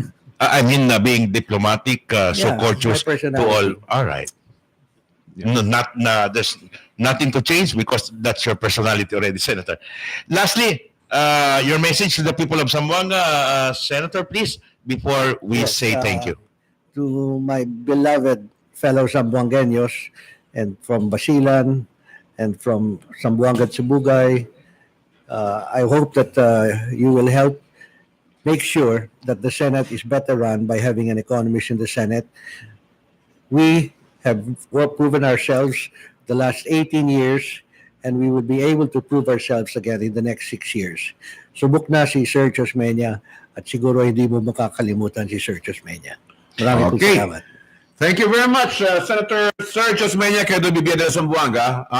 Aquí na datong programa del Dateline Teleradyo. Much that we want to still be with you, ladies and gentlemen, but we're running out of time. We're so proud to have Senator. My first time, actually, in my 27 years in the profession of media, my first time to know and interview mga Bicino, Senator Serge Osmeña. And thank you so much for giving me that opportunity, Senator. Actually, Al, it's always exhilarating to have the senator here because you learn a lot of things from him. And he's the person who shoots from the hip, so to speak. So, anyway, Senator, next time you're here, please feel free to be here with us also as a Dateline Teleradyo. And with that, Ron, siguro, unayo, Senator, please join us in our extra. Mga Bicinos, thank you so much na Dios teres tiempo y dali ka namon por Dios teres atensyon adentro de 3 oras from 2 o'clock up to 5 o'clock mga Bicinos. Thank you. Your Dios teres servidor, Simply Al El-Habshi, saying bye-bye, hasta mañana. Okay, en calor de Al Hamsi, and también de más temprano también si Charlie Mariano. And of course, our very special guest this afternoon, Senator Sergio Osmeña. We'd like to thank all of you for watching us again at programa del Dateline Teleradyo. We'd like to thank the Senator for sharing his 2 cents worth of wisdom also with us here in our program. So, hasta na siguiente Dateline Teleradyo, Quedo Bibia de Zamboanga. Mañana otra vez, same time, same hour, aquí na programa que ustedes gayot. No hay otro sino el Dateline Teleradyo. Yes, Paka Bryce. Saan tayo? May bagong bar. Let's go.